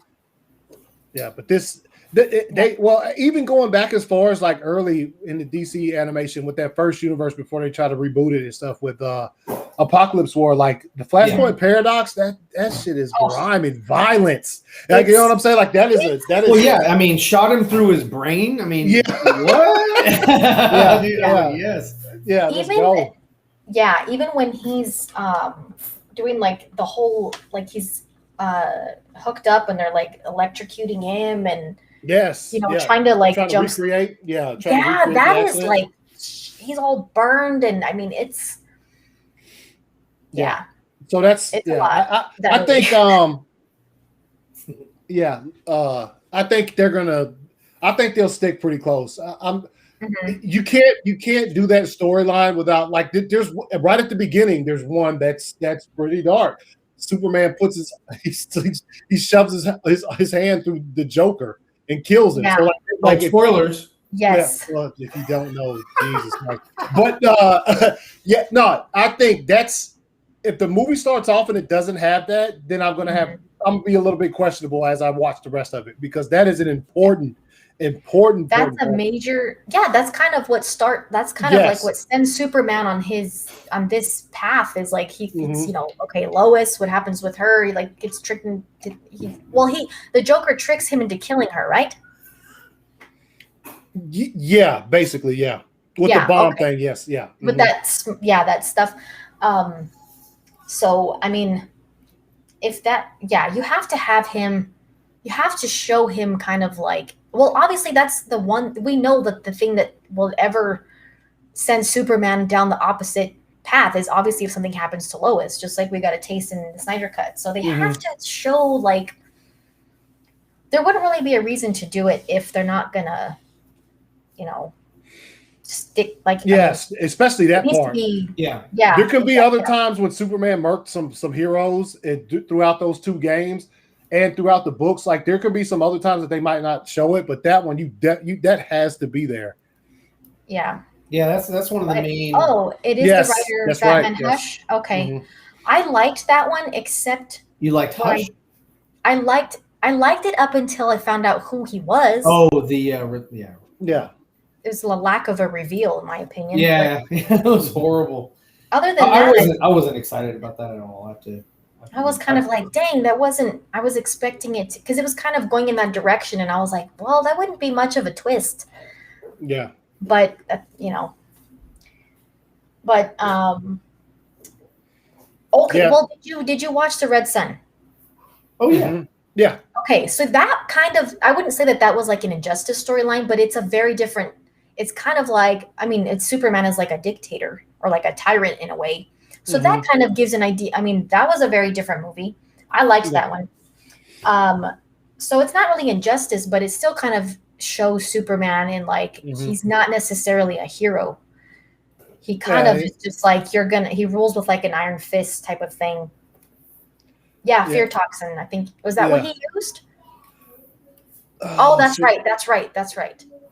The Yeah. Okay, yeah. I'm trying to remember, man. I know there was a bomb involved though. Like right at the beginning of that game, there's Joker has like he has a I think you're right. Yeah, he thought he was fighting Doomsday. Yeah, that's right. He kills her, and she was pregnant, right? He finds out that she was pregnant. I'm trying to remember. It's been so long since I played that first game. Yeah, if I remember, someone tell me in the chat. I think he finds out also that she was pregnant or something after he kills her. So it's, I mean, it's dark. Yeah. If I remember correctly, he didn't just fly out into space. He beat the shit. Yeah, like he thought he was. Yeah. Oh my God. Yeah, that's pretty bad. Show it all in the movie. I want to see it all. Ooh, man, you're dark. You're dark. Yeah. Okay. He knew she was. Yeah. Okay. That's what I thought. Yeah. So I don't know when it comes out. Does anyone know when it comes out? I think it comes out after the second Halloween. Oh yeah. The last Halloween Part 2. I think it's going to be after that film. Okay. And that film comes out in October. I think so. Okay. So yeah. So if it comes out this year, you'll be seeing it in either November or December. Let me see. I think Joker synced her heart rate to the nuke and it went off. Oh yeah, there was something about that. Damn, I need to replay Injustice. Yeah. I think I still have the first one somewhere. Yeah. I think I still have it. Yeah. I mean, I've even just watched like parts of it on YouTube, like the story parts, and it's like, dang, this would be a crazy movie. Yeah. No, I mean, just. Pretty much in summer, like the big fan of the games and shit, comics about it or whatever. But like this image doesn't really get you hyped. Well, and like, oh man, I can't wait to see this representation of it. You know, if they looked like they did in the games, then that's what I could say. Okay, let's go. But this just looks kind of, I don't know. It looks kind of weird. It looks just rando. It looks like, that's I know who these characters are. That's it. And you're always right. The game didn't cover all of the backs. Yeah, well, that's why they made the comic, so you can get all that extra exposition. You can go into more. Yeah. He already knew. Okay. But I mean, like you said, maybe they'll have something at DC Fandom. I don't know. Yeah, they probably will. Definitely, because that's also October. Yeah, October. So maybe we'll have a trailer for it or something and kind of get a better idea of how it's going to be in action. But yeah, just kind of wanted to bring that up because that came out earlier, and I was like, oh, that's kind of cool. But I mean, it looks. Does it look like he has the? Well, I guess it's hard to tell in that picture. His suit is a little different. Yeah, so he did. The neck, the and collar. This is such a. Oh no! What does he have? Does he have a collar or shoulder pads or both? Looks like a collar. No, at some point he does have like the shoulder pads and shit. Yeah. This is such an up close photo of him too. It's if you showed me that picture, like what's this from? I'm not gonna say Injustice. Guarantee you that. Like you know what I mean? And dude, Batman's gone. Batman's.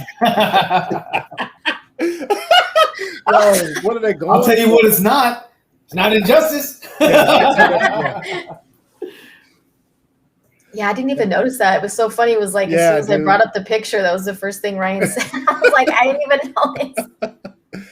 It almost looks like, except for those guys, I don't know, man. Is it like it the looks new like kind of like Kingdom Come-esque? Like his whole mask right here is gray, and is sort of like underneath his throat is gray. That could just be shading, just sort of. I think it's pull that out. So and is this like the new animation, or is it like no, this is like if you look at what's her name, Wonder Woman, that looks very like old, like that old Wonder Woman cartoon show.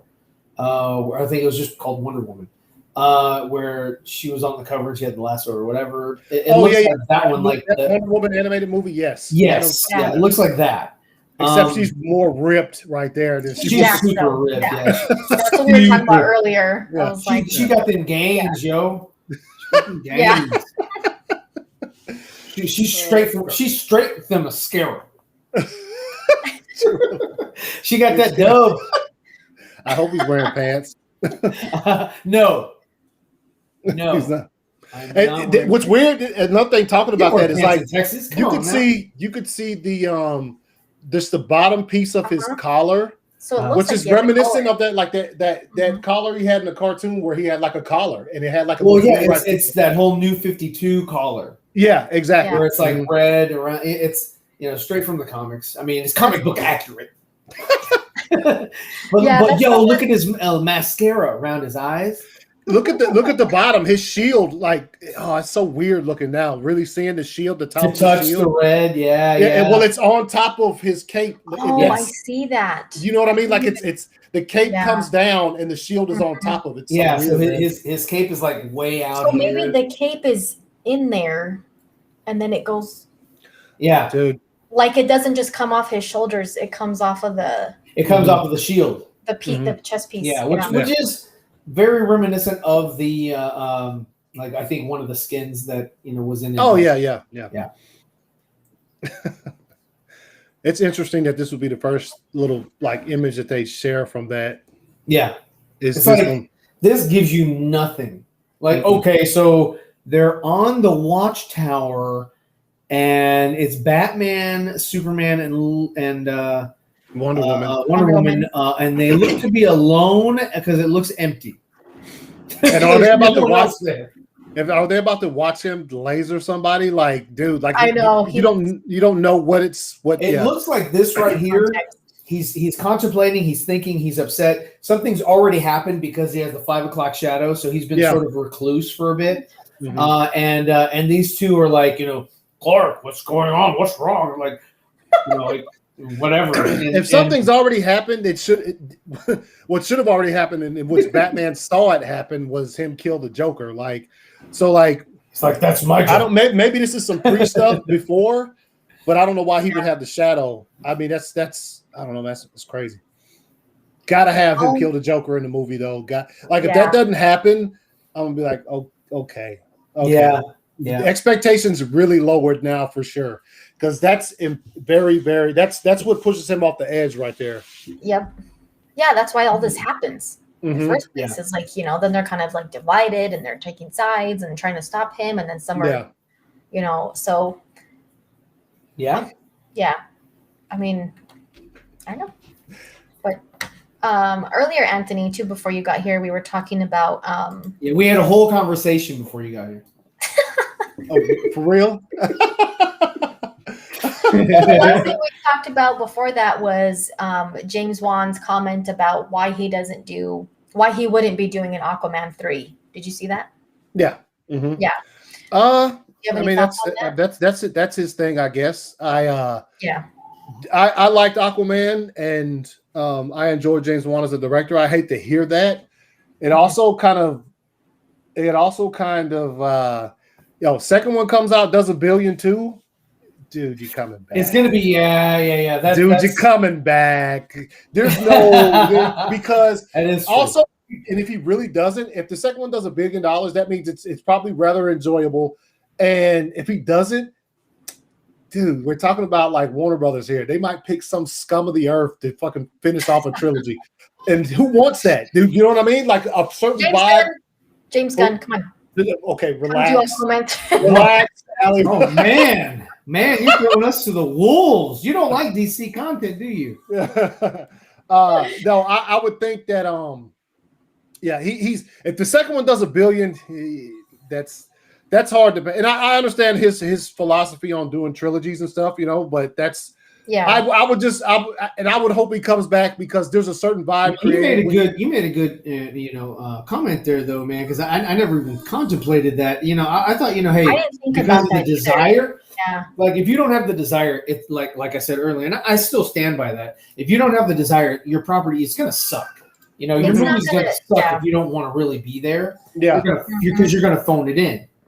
And that's gonna suck for us, the audience, even though we're like, oh man, yeah, your other two were fire, but he's like, yeah, but I don't give a shit. So, the next one could just be bad, and who wants that? Because just think, I mean, it's not like his other movie, which I don't watch them like that, but they're still even though like The Conjuring, like Vince is saying here, The Conjuring, like he did 2 of them and bounced, and the rest of them apparently they're still good movies with other directors taking over. So but Aquaman, dude, if the second one is because like I said, I like the first one. If the second one is as good to me as the first one was, I hate to see him not want to come back, and then Warner Brothers is just like, maybe the guards can change by then and we get some competent people up there. But if not, dude, man, I hate to see who they bring in to try to finish that off, because that's and they're not stopping at Aquaman 2. That's just not they're not stopping at that. No. Yeah. They know that. I mean, people are going to watch it. They care about this franchise. They are going to put their they're going to want to spend their money. Blah blah blah, all that. So we're definitely getting. Because like we're talking about earlier, people are stuck in this mindset of trilogies. Like you have to have a trilogy. If you don't have a trilogy, then you don't have a successful run or successful franchise because you don't have a trilogy. Yeah. And that's kind of it. Yeah. Yeah. I mean, I do think the second one will be successful. I don't know. Yeah. I mean, I guess.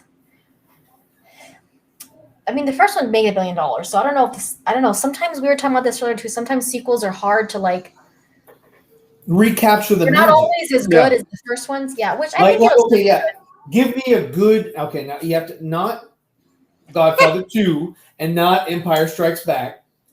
Give me a good a sequel that's better than the original. Well, I won't say better. I'll say just as good. Back to the Future. I don't know. I knew you were going there. Not Back to the Future. Not Back to the Future, because that's classic. It's too good. It's too good. Okay. Those are on a different show. Right.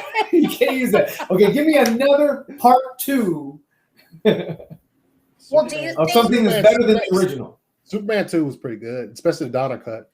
But Superman 2, man, Superman 1 and Superman 2 are basically the same film. Yeah, no, we've had this discussion before. Yeah. So, man, you're taking the easy route. I'm trying to make. Okay. But can you think of something else that was just like, oh my god, that's fire? The director, everybody came back. Years later. Oh well, years later. Well, this one's not that far behind the first one. Yo, Toy Story 2 was fire. I think Toy Story 2 is better. Toy Story 2 is fire, dude. Toy Story 2. Okay, I'll give you that. I mean, I've been making it hard. I've been making it hard on him. I will take Toy Story 2. No, Peter Jackson cannot. You can't use the Lord of the Rings because they shot it all. It's one movie. Yeah, that is the gold standard of how you shoot a trilogy is at the same time. Yes. Because that's how Zach should have shot the damn thing. Just keep shooting, Zach, until you're done. Batman Returns. Batman Returns is good. Yeah, Batman Returns is good. Well, I was gonna say, what about? I do like Batman Returns. Well, how about Batman Begins and The Dark Knight? I like Batman Begins better. Yeah, he likes it better. But I will say that a lot of people do, but it's not like it really took a. Ooh, Terminator 2 was fire. For me, okay, so Gotham did take a nosedive. Batman, the character, he was better in Batman Begins. He did take a nosedive. The Joker, I have issues with the Joker, but that's something else. There's nothing that I can see in that is definitively better for Dark Knight Rises. For me, other than the Batmobile, and it's not really a Batmobile, but the Tumbler that made the bike. I thought the bike was the only thing that was freaking dope. Yeah. I mean, it is hard. It's hard for series to maintain. Mm-hmm. Terminator 2, good job, man. Yeah. After 2, I agree with that one. The third ones are usually kind of like. Third one, Rise of the Machines, right? Third one, Rise of the Machines sucked. Even with like. Yeah. Even with TV series, sometimes after like the first 2 seasons, they're not always. Flash is a perfect example. Fire! I put that on Twitter today. The kid that comes out, and he's the one that's like the new Flash or the new speedster. He's like a YouTuber or some crap like that, or some whatever. He plays Impulse, and he was like, "Hey guys, we're done with season 7. What was your favorite moment?" I said season 1 and season 2. Yeah. Me too. Season 1 and season 2, I was like. I mean, yeah, they always have. There's like filler episodes in every series, but like, it was just like I was really looking forward to like next episodes, and like it really kept me like engaged in that show. Especially the second season was really good too, but the first season was just like. First season was awesome because there was so much. There was all that tension, right? Yes. And you could feel the tension, and you were like, "Oh, damn! Eobard's about to do something," and they the Flash is about to figure it out. He's putting it together, and like you're really rooting for all that stuff, right? And then season 2 happens, and you got a good villain with Zoom. He was a really good villain. Was good. And Beyond Thunderdome was actually pretty good too. Yeah. Beyond Thunderdome was fire. I wasn't too keen on the new one with Bane. I was like, you talk about Mad Max Fury Road? That's Fury Road fire, dude. With the tornadoes and I was like, come on, dude. Just because y'all can doesn't mean you should. Fury Road was fire. I had never seen it. Okay. Mm-hmm. I went. I don't know. We tried to watch it like last weekend. We went to look for it on HBO Max, and it's not there. Oh, I thought you were like, yeah, we tried to watch it, but we just couldn't get through it. It wasn't. It was there. It was there before. But well, how about, are there any remakes that you think are just as good or better than the originals? Remakes? Yeah.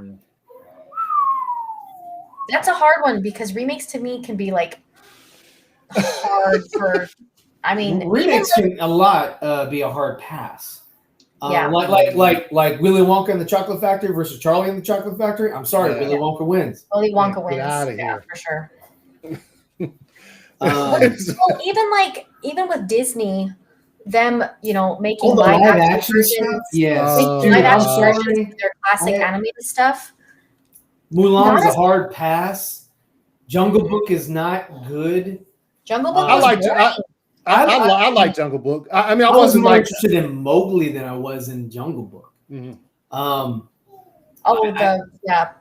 But I think that the cartoon is head over heels better than the. All of the cartoons. Action. I didn't think the Lion King was that bad. It is kind of boring, and it is kind of like weird how they couldn't the face and stuff. Yeah, that's kind of weird considering how good the movie looks. The other CG in the movie. It does. But by far, all of the anime, the A-Team was fire, dude. I love the A-Team movie. Have you ever seen it? Yeah, I own it. The A-Team was, and they were gonna make a sequel. Yep, didn't make enough money. Yeah, and I was like, dude, yeah, and it was so good. Every actor was spot on. But going back to the other ones, like the with the Disney movies, all the animated stuff is better by far than the live action. Even Aladdin.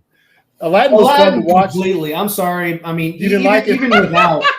I mean, even without having Robin Williams in it, it's still. I mean, okay, hey, nice that you had Will Smith or whatever, but it just wasn't as good. I've only seen it once. I had fun when I watched it, but I've never seen it again. So there's that. Like like the movie, I thought it was pretty good, but I've not had the rewatchability. Yeah. Prequels. There's a lot of people that like them better. Yeah. Yeah, prequels. I mean, for me, like it's hard. It's like when they started announcing that they were going to do like live action versions of their animated stuff, I was super excited because like, I mean, that's what we grew up on. That was like, I mean, the animated classics are just like my favorite. I mean, geez, you've seen them so many times, But then, Cinderella. I liked the live action Cinderella. I've never seen that one. No, I hadn't either. I think the closest one. What? The Departed is a remake? Yeah, it's like a foreign film. Really? It's like I didn't know that because I love that movie. The Departed is fire. Yeah, I think the closest though with those Disney movies that got to the original still was Aladdin, because like when I first heard it, the first one they did was Jungle Book. I was like, okay, let's see, is it going to be fucking song and dance? Not really. Not really. Like that's what I remember when I was a kid and watched Jungle Book. Song and dance, heck yeah. Yeah, but they did it to a certain extent. They kind of really dialed it back. So like, as far as when you're going to say like that's what the Disney movies were like most known for, song and dance, is like. Oh yeah, Aladdin had a lot of songs in it. It had like a lot of the live action does. The whole world and all of that stuff. Yeah. But still, the movie not as good as animated though. So we'll see. We'll see what this Little Mermaid does. If it's yeah.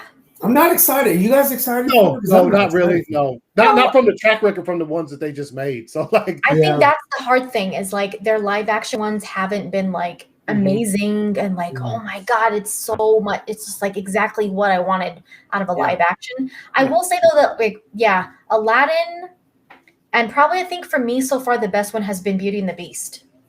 Beauty and the Beast stayed pretty close. It stayed pretty close. That one was pretty good in my opinion. That one stayed really close. That one's really good. All of the musical numbers and stuff were pretty much still there. Yeah, that was. Yeah, they added a couple of original songs that weren't in the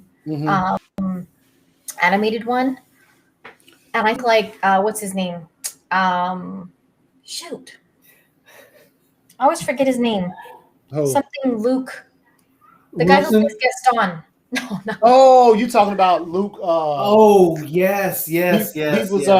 I think he'd be a fire Sinestro. Dude. Oh, yeah. Luke Evans. Luke Evans. Yes. Yeah. He played Dracula. Yeah. Luke Evans is fire, dude. Yeah. Yeah. He was good. I liked him as Dracula as well. Yeah. I dug how like he turned into bats. I was like, oh. I was like, that's dope. I like the story better than Batman. that movie had a night. That movie had that was a good story in that movie too. That Dracula movie. It was interesting. And what was really cool about it was you had the Nosferatu in the cave, and I was like, oh snap! I was like, that's cool, man. Yeah. I dug it. I was like that, and I think that was sort of the start of the Universal Dark Verse or whatever. But they just never. They just the Mummy. The Mummy screwed that up. They put a lot of money into the Mummy, like really kickstarting that thing, and they're like, "Hey, Tom Cruise, yes, Tom Cruise." yo, who did Russell Crowe? He played Jekyll and Hyde. Yes, okay, yeah. I don't like, the casting. I mean, for Little, I don't care about Little Mermaid. I don't even like the casting. Also, don't call me racist. I'm playing. I guess it's hard because people do want. I mean, what's up when you have live action versions of animated movies? You want them to look like the character. Yeah. Mm-hmm. I mean, like people have found. Okay, this wouldn't work because he's much older than the actual how old Little Mermaid's supposed to be. But a lot of people have like compared Henry Cavill to Prince Eric from The Little Mermaid. Yeah, yeah, I saw that a bunch. He was like a good choice. Yeah, if Little Mermaid could have used, 10 years older, at least. They could have used what's her name that played Mera. She's perfect for it. I'd have been like, dude, done. He's already got the red hair.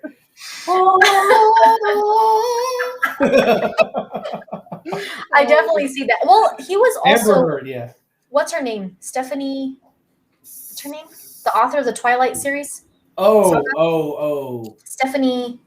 Oh. Did she rip off of? No. The Shades of Grey ripped off of her, right? Okay. Well, the author of Stephanie, whatever her name is, the author of the Twilight Saga, she said a long time ago actually that if she could have picked a person who matched her mental image of Ariel? Edward. Oh, Edward. She would have cast Henry Cavill. Mm-hmm. But he didn't look young enough to play like a teenager high schooler. Mm-hmm. He was already kind of past that age when the movies came out. I was like, yeah, Edward Cullen. But then he never would have made it to Superman. You don't know that because now Robert Pattinson is Batman. Yeah, but look at all the crap that and Robert Pattinson had to go through a whole bunch of shit just to get back to like where people can be like, hey, he made some good movies. You know, did you see the movies he made with those brothers? You know, it's like he made some fire movies, man. But I'm talking 2013. Man of Steel. The Twilight Saga was huge. So you can't say that it didn't have. I mean, I liked them. I watched all of them, and I read all the books. I watched them, but they're like all the top 10 right now. I was like, oh, what was it? Oh, Underworld. Like that got my attention. As Edward, yeah, they're like if you go look at the top 10 on Netflix right now, they're like the top 4. All the 4 movies, the Twilight movies. Now that they're on Netflix. But I mean, without Twilight package. But I do see where I could see that, you know, when she said that, I was like, oh yeah, I could see a younger Henry Cavill as Edward. But anyway, now then since he's the Witcher and he's kind of like he's not really a vampire, but he's kind of, you know, he's like this he grunts, dark eyes and the pale skin and you know, I see it. Well, they're gonna do what, like an animated series for that show? Yeah, animated Twilight? No. It's an animated prequel of it's like a prequel of a different character for The Witcher. Nice. The only character in The Witcher that I just cannot stand is the dude that sings. I'm like, oh my God, somebody needs to kill him. Like I cannot wait for that character to bite the dust. I thought he was so funny. I thought he was hilarious. And I guess now, looking on Twitter, people are kind of freaking out thinking that, oh, the Snyderverse is over because of the deal that Zack signed. We were talking about that earlier. The Stone Quarry 2-year deal with Netflix. I see people on Twitter saying that the Snyderverse is on hold for at least 2 years, which I don't think is a stretch because... It's got to be at least because of the deal with. We talked about it recently on. I can't remember whose stream we were on, but we were just like, probably mine. Especially me. I was especially like it at the soonest. Even if as soon as the new regime comes in and they restore the Snyderverse, you're still looking at least 2025 before we see anything.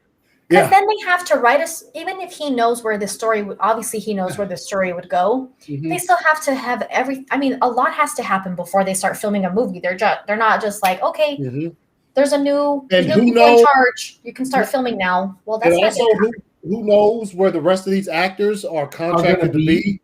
Yeah. Especially Henry Cavill. He has like a bunch of stuff lined up. Yeah. Like nobody Gal Gadot still has more stuff to do.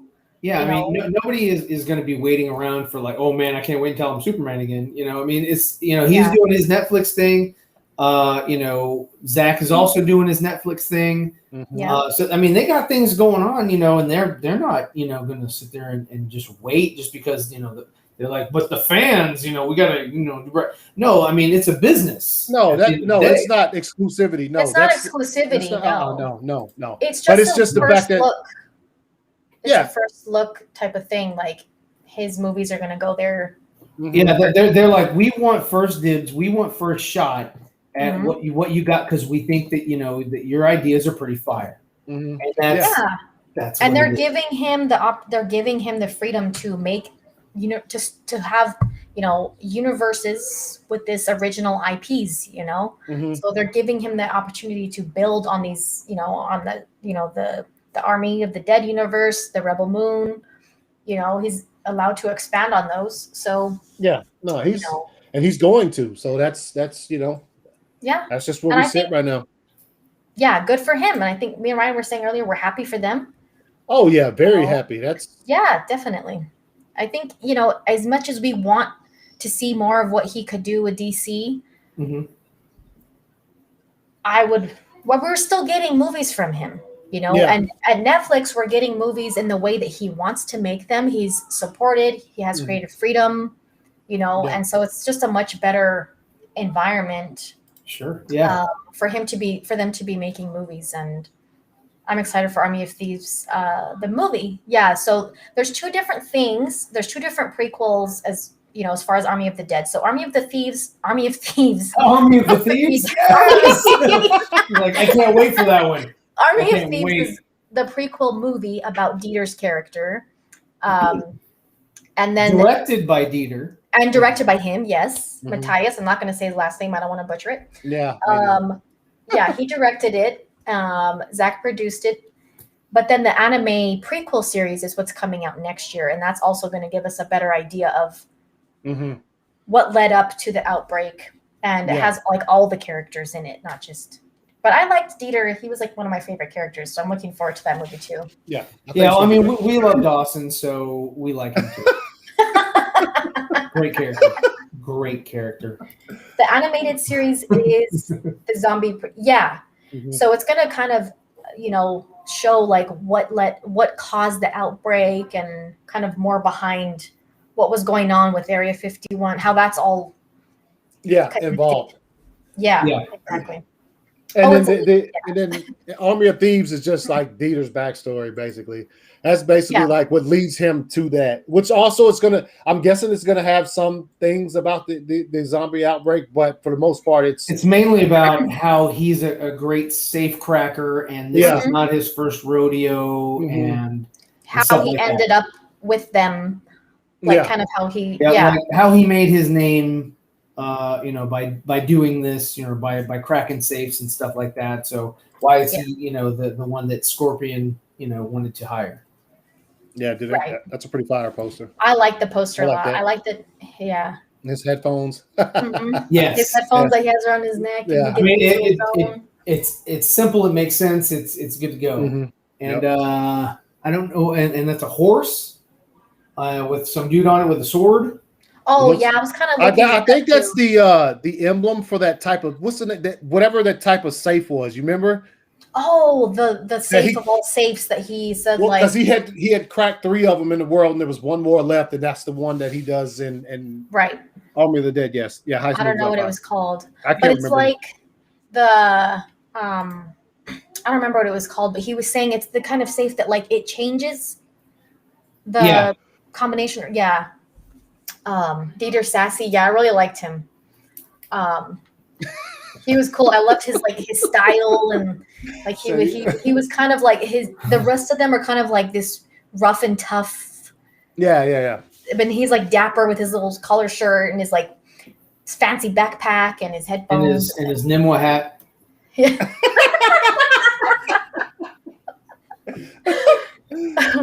But because I made a vid about it, and then someone had said, it doesn't make sense to me for there to be no zombies in a zombie prequel movie, but the poster says less zombies. It doesn't say no zombies. Yeah, I mean, so, and, you know, this outbreak, you know, it happens maybe on one side of the world or whatever, and this safe could be in a place that hasn't been affected yet.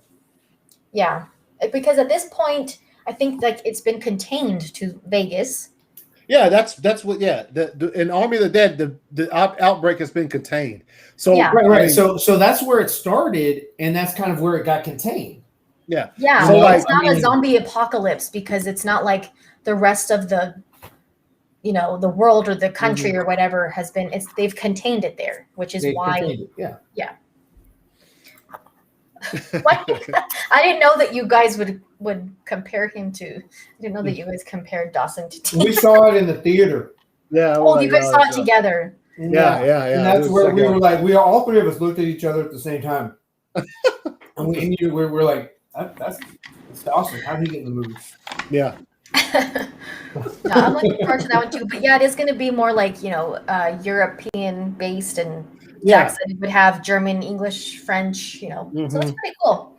They shot it in the French called Les Incompetents.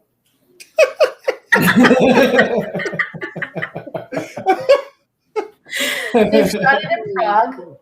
And so yeah, I'm looking forward to that one too. And he was a really cool character in my opinion. Yeah. So the if you don't know I mean I know it's Comic-Con at home, but the panel for that one I think is at 2 Pacific time on Sunday. Yes, Pacific time. Yeah, that's what it said. So that'll be like 5 o'clock my time. Yes. Yeah, there it is. 2 p.m. Pacific time. Don't miss it. Yeah. Yeah, I'll be checking that out. Oh, there you go. Yes, sir. It's pretty cool that they're gonna have. I didn't even think about it. I didn't think it didn't cross my mind that they might have a panel or something at Comic-Con because. I don't know. I just always think of like Disney, like Marvel and DC, and neither one of them is going to be at Comic-Con this year. So right. Well, last year's Comic-Con was a flop. So yeah, I can see why you probably didn't even think of, you know, that they would even have anything over there because it was just there was nothing there last year. The only thing that was actually there of note was the X-Men thing. Yeah. I was like, I was like, what was it? I was like, I know there was something. The New Mutants. The Mutants, yes. The Mutants, That was it. That was it. But it also like Netflix, I don't recall them ever having like a fire Comic-Con panel. They haven't like they just recently, like in the last 3 or 4 years, started putting out like big time movies on their thing. Mm-hmm. They've always had like Netflix originals, but like in the past 3 or 4 years, it's gotten to be where they've thrown some money to it, and you're starting to see some, you know, Extraction and Army of the Dead and things like that. So if it was actually I don't even know what other movies they're showing on their panel. Obviously this one, but if it was happening in person, I'm sure Netflix would have a panel there where they'd have a few shows come through. Sure. And then also, I mean, Netflix had like their own con kind of thing, like the Netflix Geek thing that they did. Oh yeah, indeed, so, they did. Yeah, they had like and that's why DC and Marvel aren't going to be there too, because they're having their own on-style events, you know. So they're like, why do we need to go? Yeah, I mean. They're going to have DC Fandom, D23. So Witcher had its own con. Yeah, they had a whole weekend just for The Witcher. Yep, they did a couple weeks ago. Yeah. I think it's probably going to be like that going forward just because I think that yeah, it makes sense. The studios are kind of, as we've seen, especially from one in particular, they're kind of stingy now. Yeah. So like if you're gonna back in the day when you went to San Diego Comic-Con, you brought the house, dude. You dropped a few fire trailers that had the audience about to pass out in there, like in Hall H. Nobody's gonna do that anymore. They're gonna save that good trailer for their weekend streaming event. So that's right. I don't see anybody that I think Comic-Con might be done, dude. Because like that was a big draw to it, and I just don't. Sure. I agree with you. I always had to work Comic-Con weekend, so I'd be on my phone the entire time because trailers were dropping. You was getting drops of like, yo, this new movie's coming. Like it was crazy. I don't see it no more because now the studios realize, like DC Fandom or the D23, that yo, hold up, let's drop it on our own thing. That way we'll get more people to watch because they ain't, you know what I'm saying? So like that's, I think the last time you saw a couple years ago, Disney put out a Infinity War teaser. the one where showed Thanos grab the moon and throw it at Iron Man or whatever. Like, it was a real short teaser. That's the last time they dropped anything at a Comic-Con. And that was before Infinity War, because they're like, no. We already get a lot of viewers for D23. Let's get all the viewers, because we're just going to not give anybody else any kind of room to bounce off of us. So, yeah, that's – and then, obviously, Warner Brothers and DC are going to follow suit. They're not going to – Yeah. Why would you give something exclusive to Comic-Con that might draw some viewers away from your thing? So yeah. Right. Yeah. No, I completely Plus, agree. I mean, Marvel and DC, they're kind of – and Disney. I mean, Marvel, Disney go together. But they're like the biggest – those are like the panels that people – that's like the most attention, like that's where the biggest audience is for Comic-Con. That's where people are like, I mean, there's other stuff too, but like Marvel, DC, Disney, that's just like, I mean, that's what we're all looking forward to at Comic-Con. You know, that's what we're waiting for. And then, of course, I mean, during the years between when Justice League came out and Snyder Cut came out, it's like every time Comic-Con, people are like, okay, we're going to get people. I didn't really have expectations for it because I didn't think it would happen at Comic-Con. I didn't think that that's where they would announce it, but people started getting expectations that every time there was like a big event, or that's when we would get, you know, announcements. So people were really like, hope, you know, that's what people pay attention to. That's what they lined up for. That's what these websites, you know, you know, like what were those people? They're obsolete now, but Colliders and all them, you know, they were like, oh yeah, you know, stay tuned, you know, stay with us. And we have a panel of morons, you know, like, come on. Yeah, no, and they did. That's where the new news dropped. Now that's not going to happen anymore. It's just not.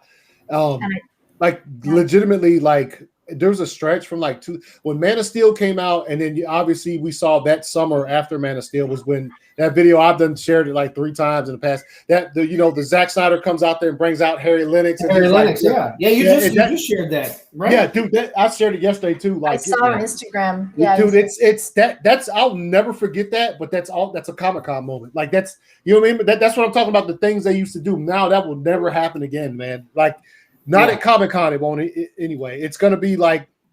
If Netflix doesn't, well, they already have their own, and they showed a bunch of Army of the Dead and stuff in that too. So like, that's I can't see why Harry Lennox would be back at Comic-Con.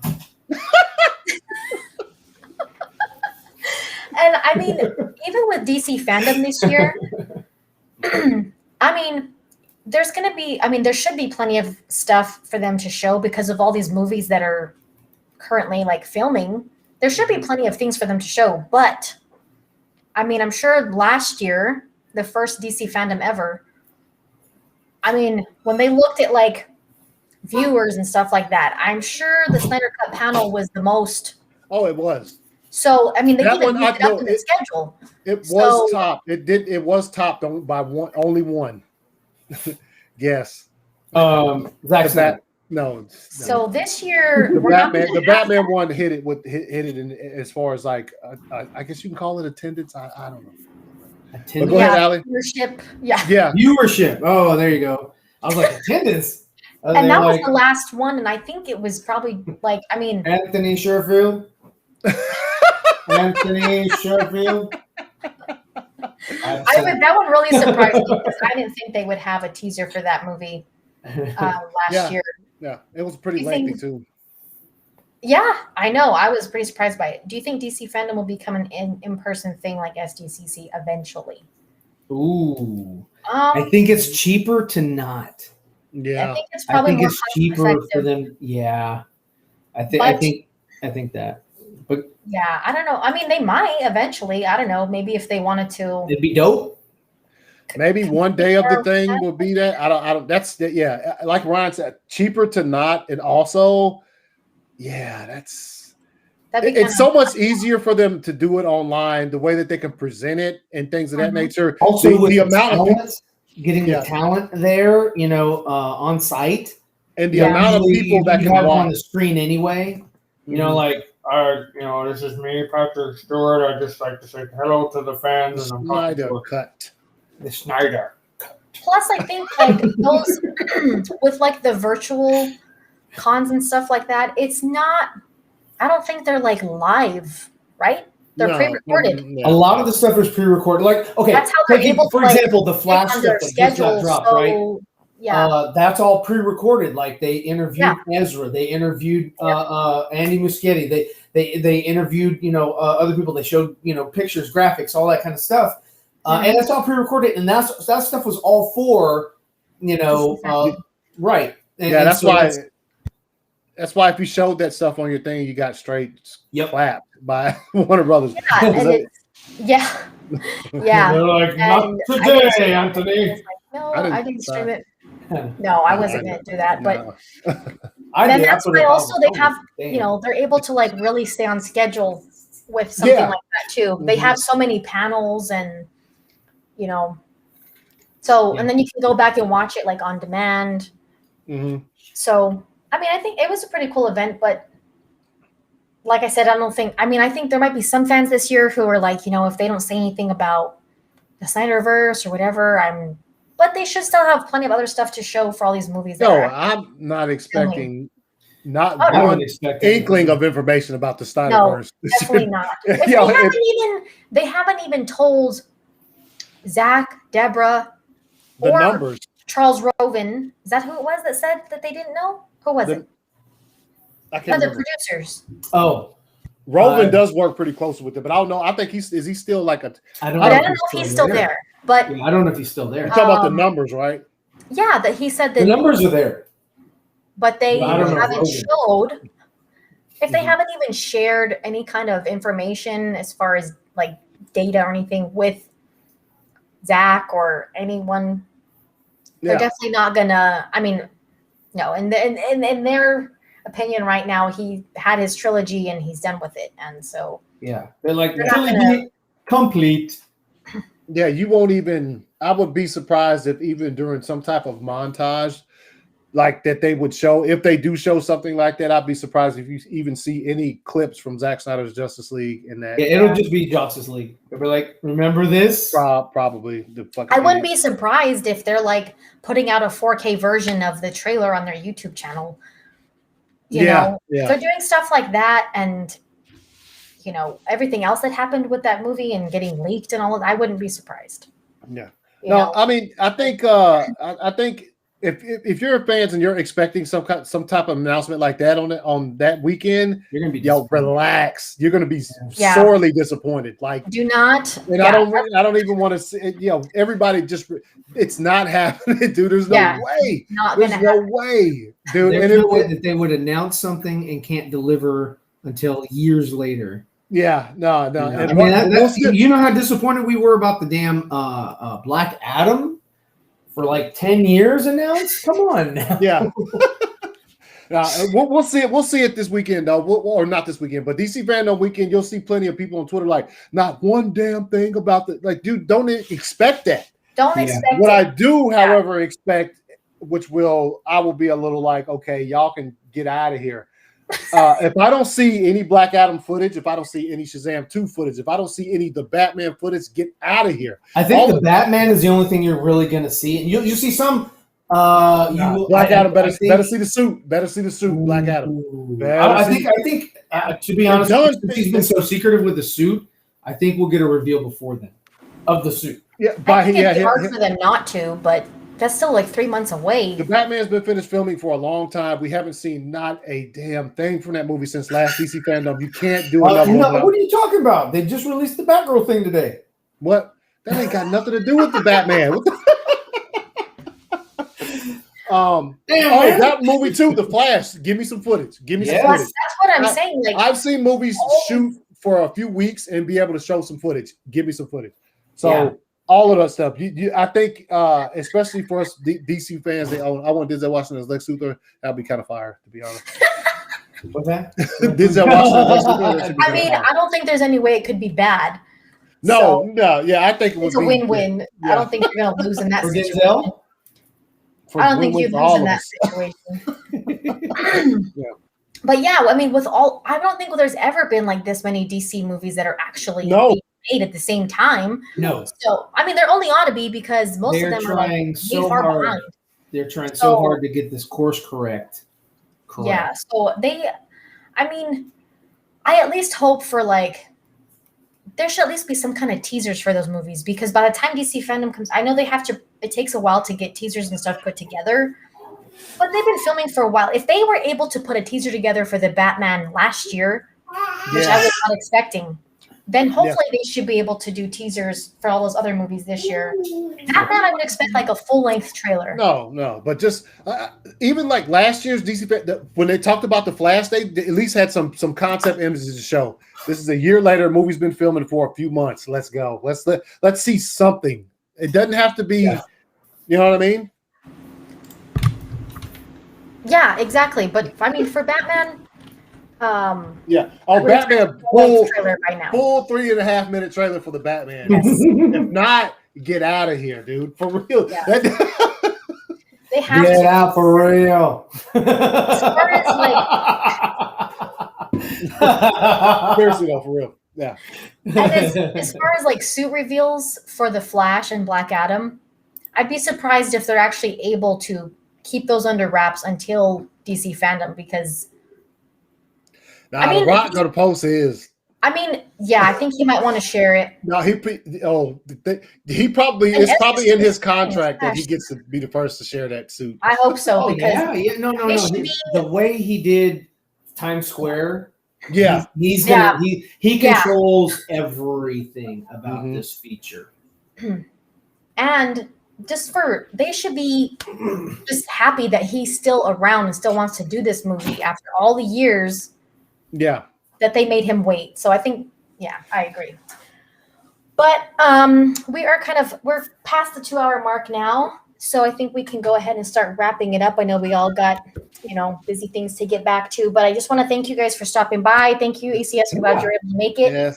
Thanks, Ryan Z for stopping by. But before we go real quick, you can just let everyone know maybe if they want to subscribe to your channels or follow you on social media. Ryan, go ahead. Oh yeah, no, you will subscribe to the channel. Okay, get out of here. So do me a favor. Not only subscribe to me and ACS, subscribe to Super Hive if you haven't done so already, but also tune in for me and my buddy ACS tomorrow as we discuss all things movies on the 4 Nerd channel, which is 4 as in the number 4 nerds, all one word. You'll find us there. Again, subscribe to my personal channel, Zeverfett. I do a lot of stuff, do a lot of artwork now, and I'm going to be sharing that with a lot of people. But hey, thanks for having me on. It's a pleasure talking with you guys about this stuff. And go ahead, ACS. I'm here to tell you right now. We're not on Nick and Show. I know. That's the only way to get interrupted. Once again, Allie, thanks for having me on. It's been fun as always. You can find me on like all forms of social media at 2279ACS, add an underscore to the end of that for Twitter. And then on YouTube, just search for the ACS Universe and you'll find my channel there. Yes, definitely do that. And again, you can find both of them on the 4 Nerds show. Tomorrow with Nicotina, Andre, and Dawson, Nerdy Many Ways. Dieter. And then my Twitter and Instagram handles are down below at SuperHiveDC for Twitter and Brooks_Hive for Instagram. And then here on the channel, if you're new and not subscribed, or Ryan made that. Did somebody he liked that black and blue Superman? Oh yeah. Ryan made that. There's very cool. There's mine, which is a bookshelf. So I made mine into a bookshelf. Cool. Awesome. But make sure to go ahead and support them and all of our other streaming friends as well. So thank you guys for stopping by, and thank you for everyone who joined the stream today and leaving, comments in the chat. We will see you guys next time.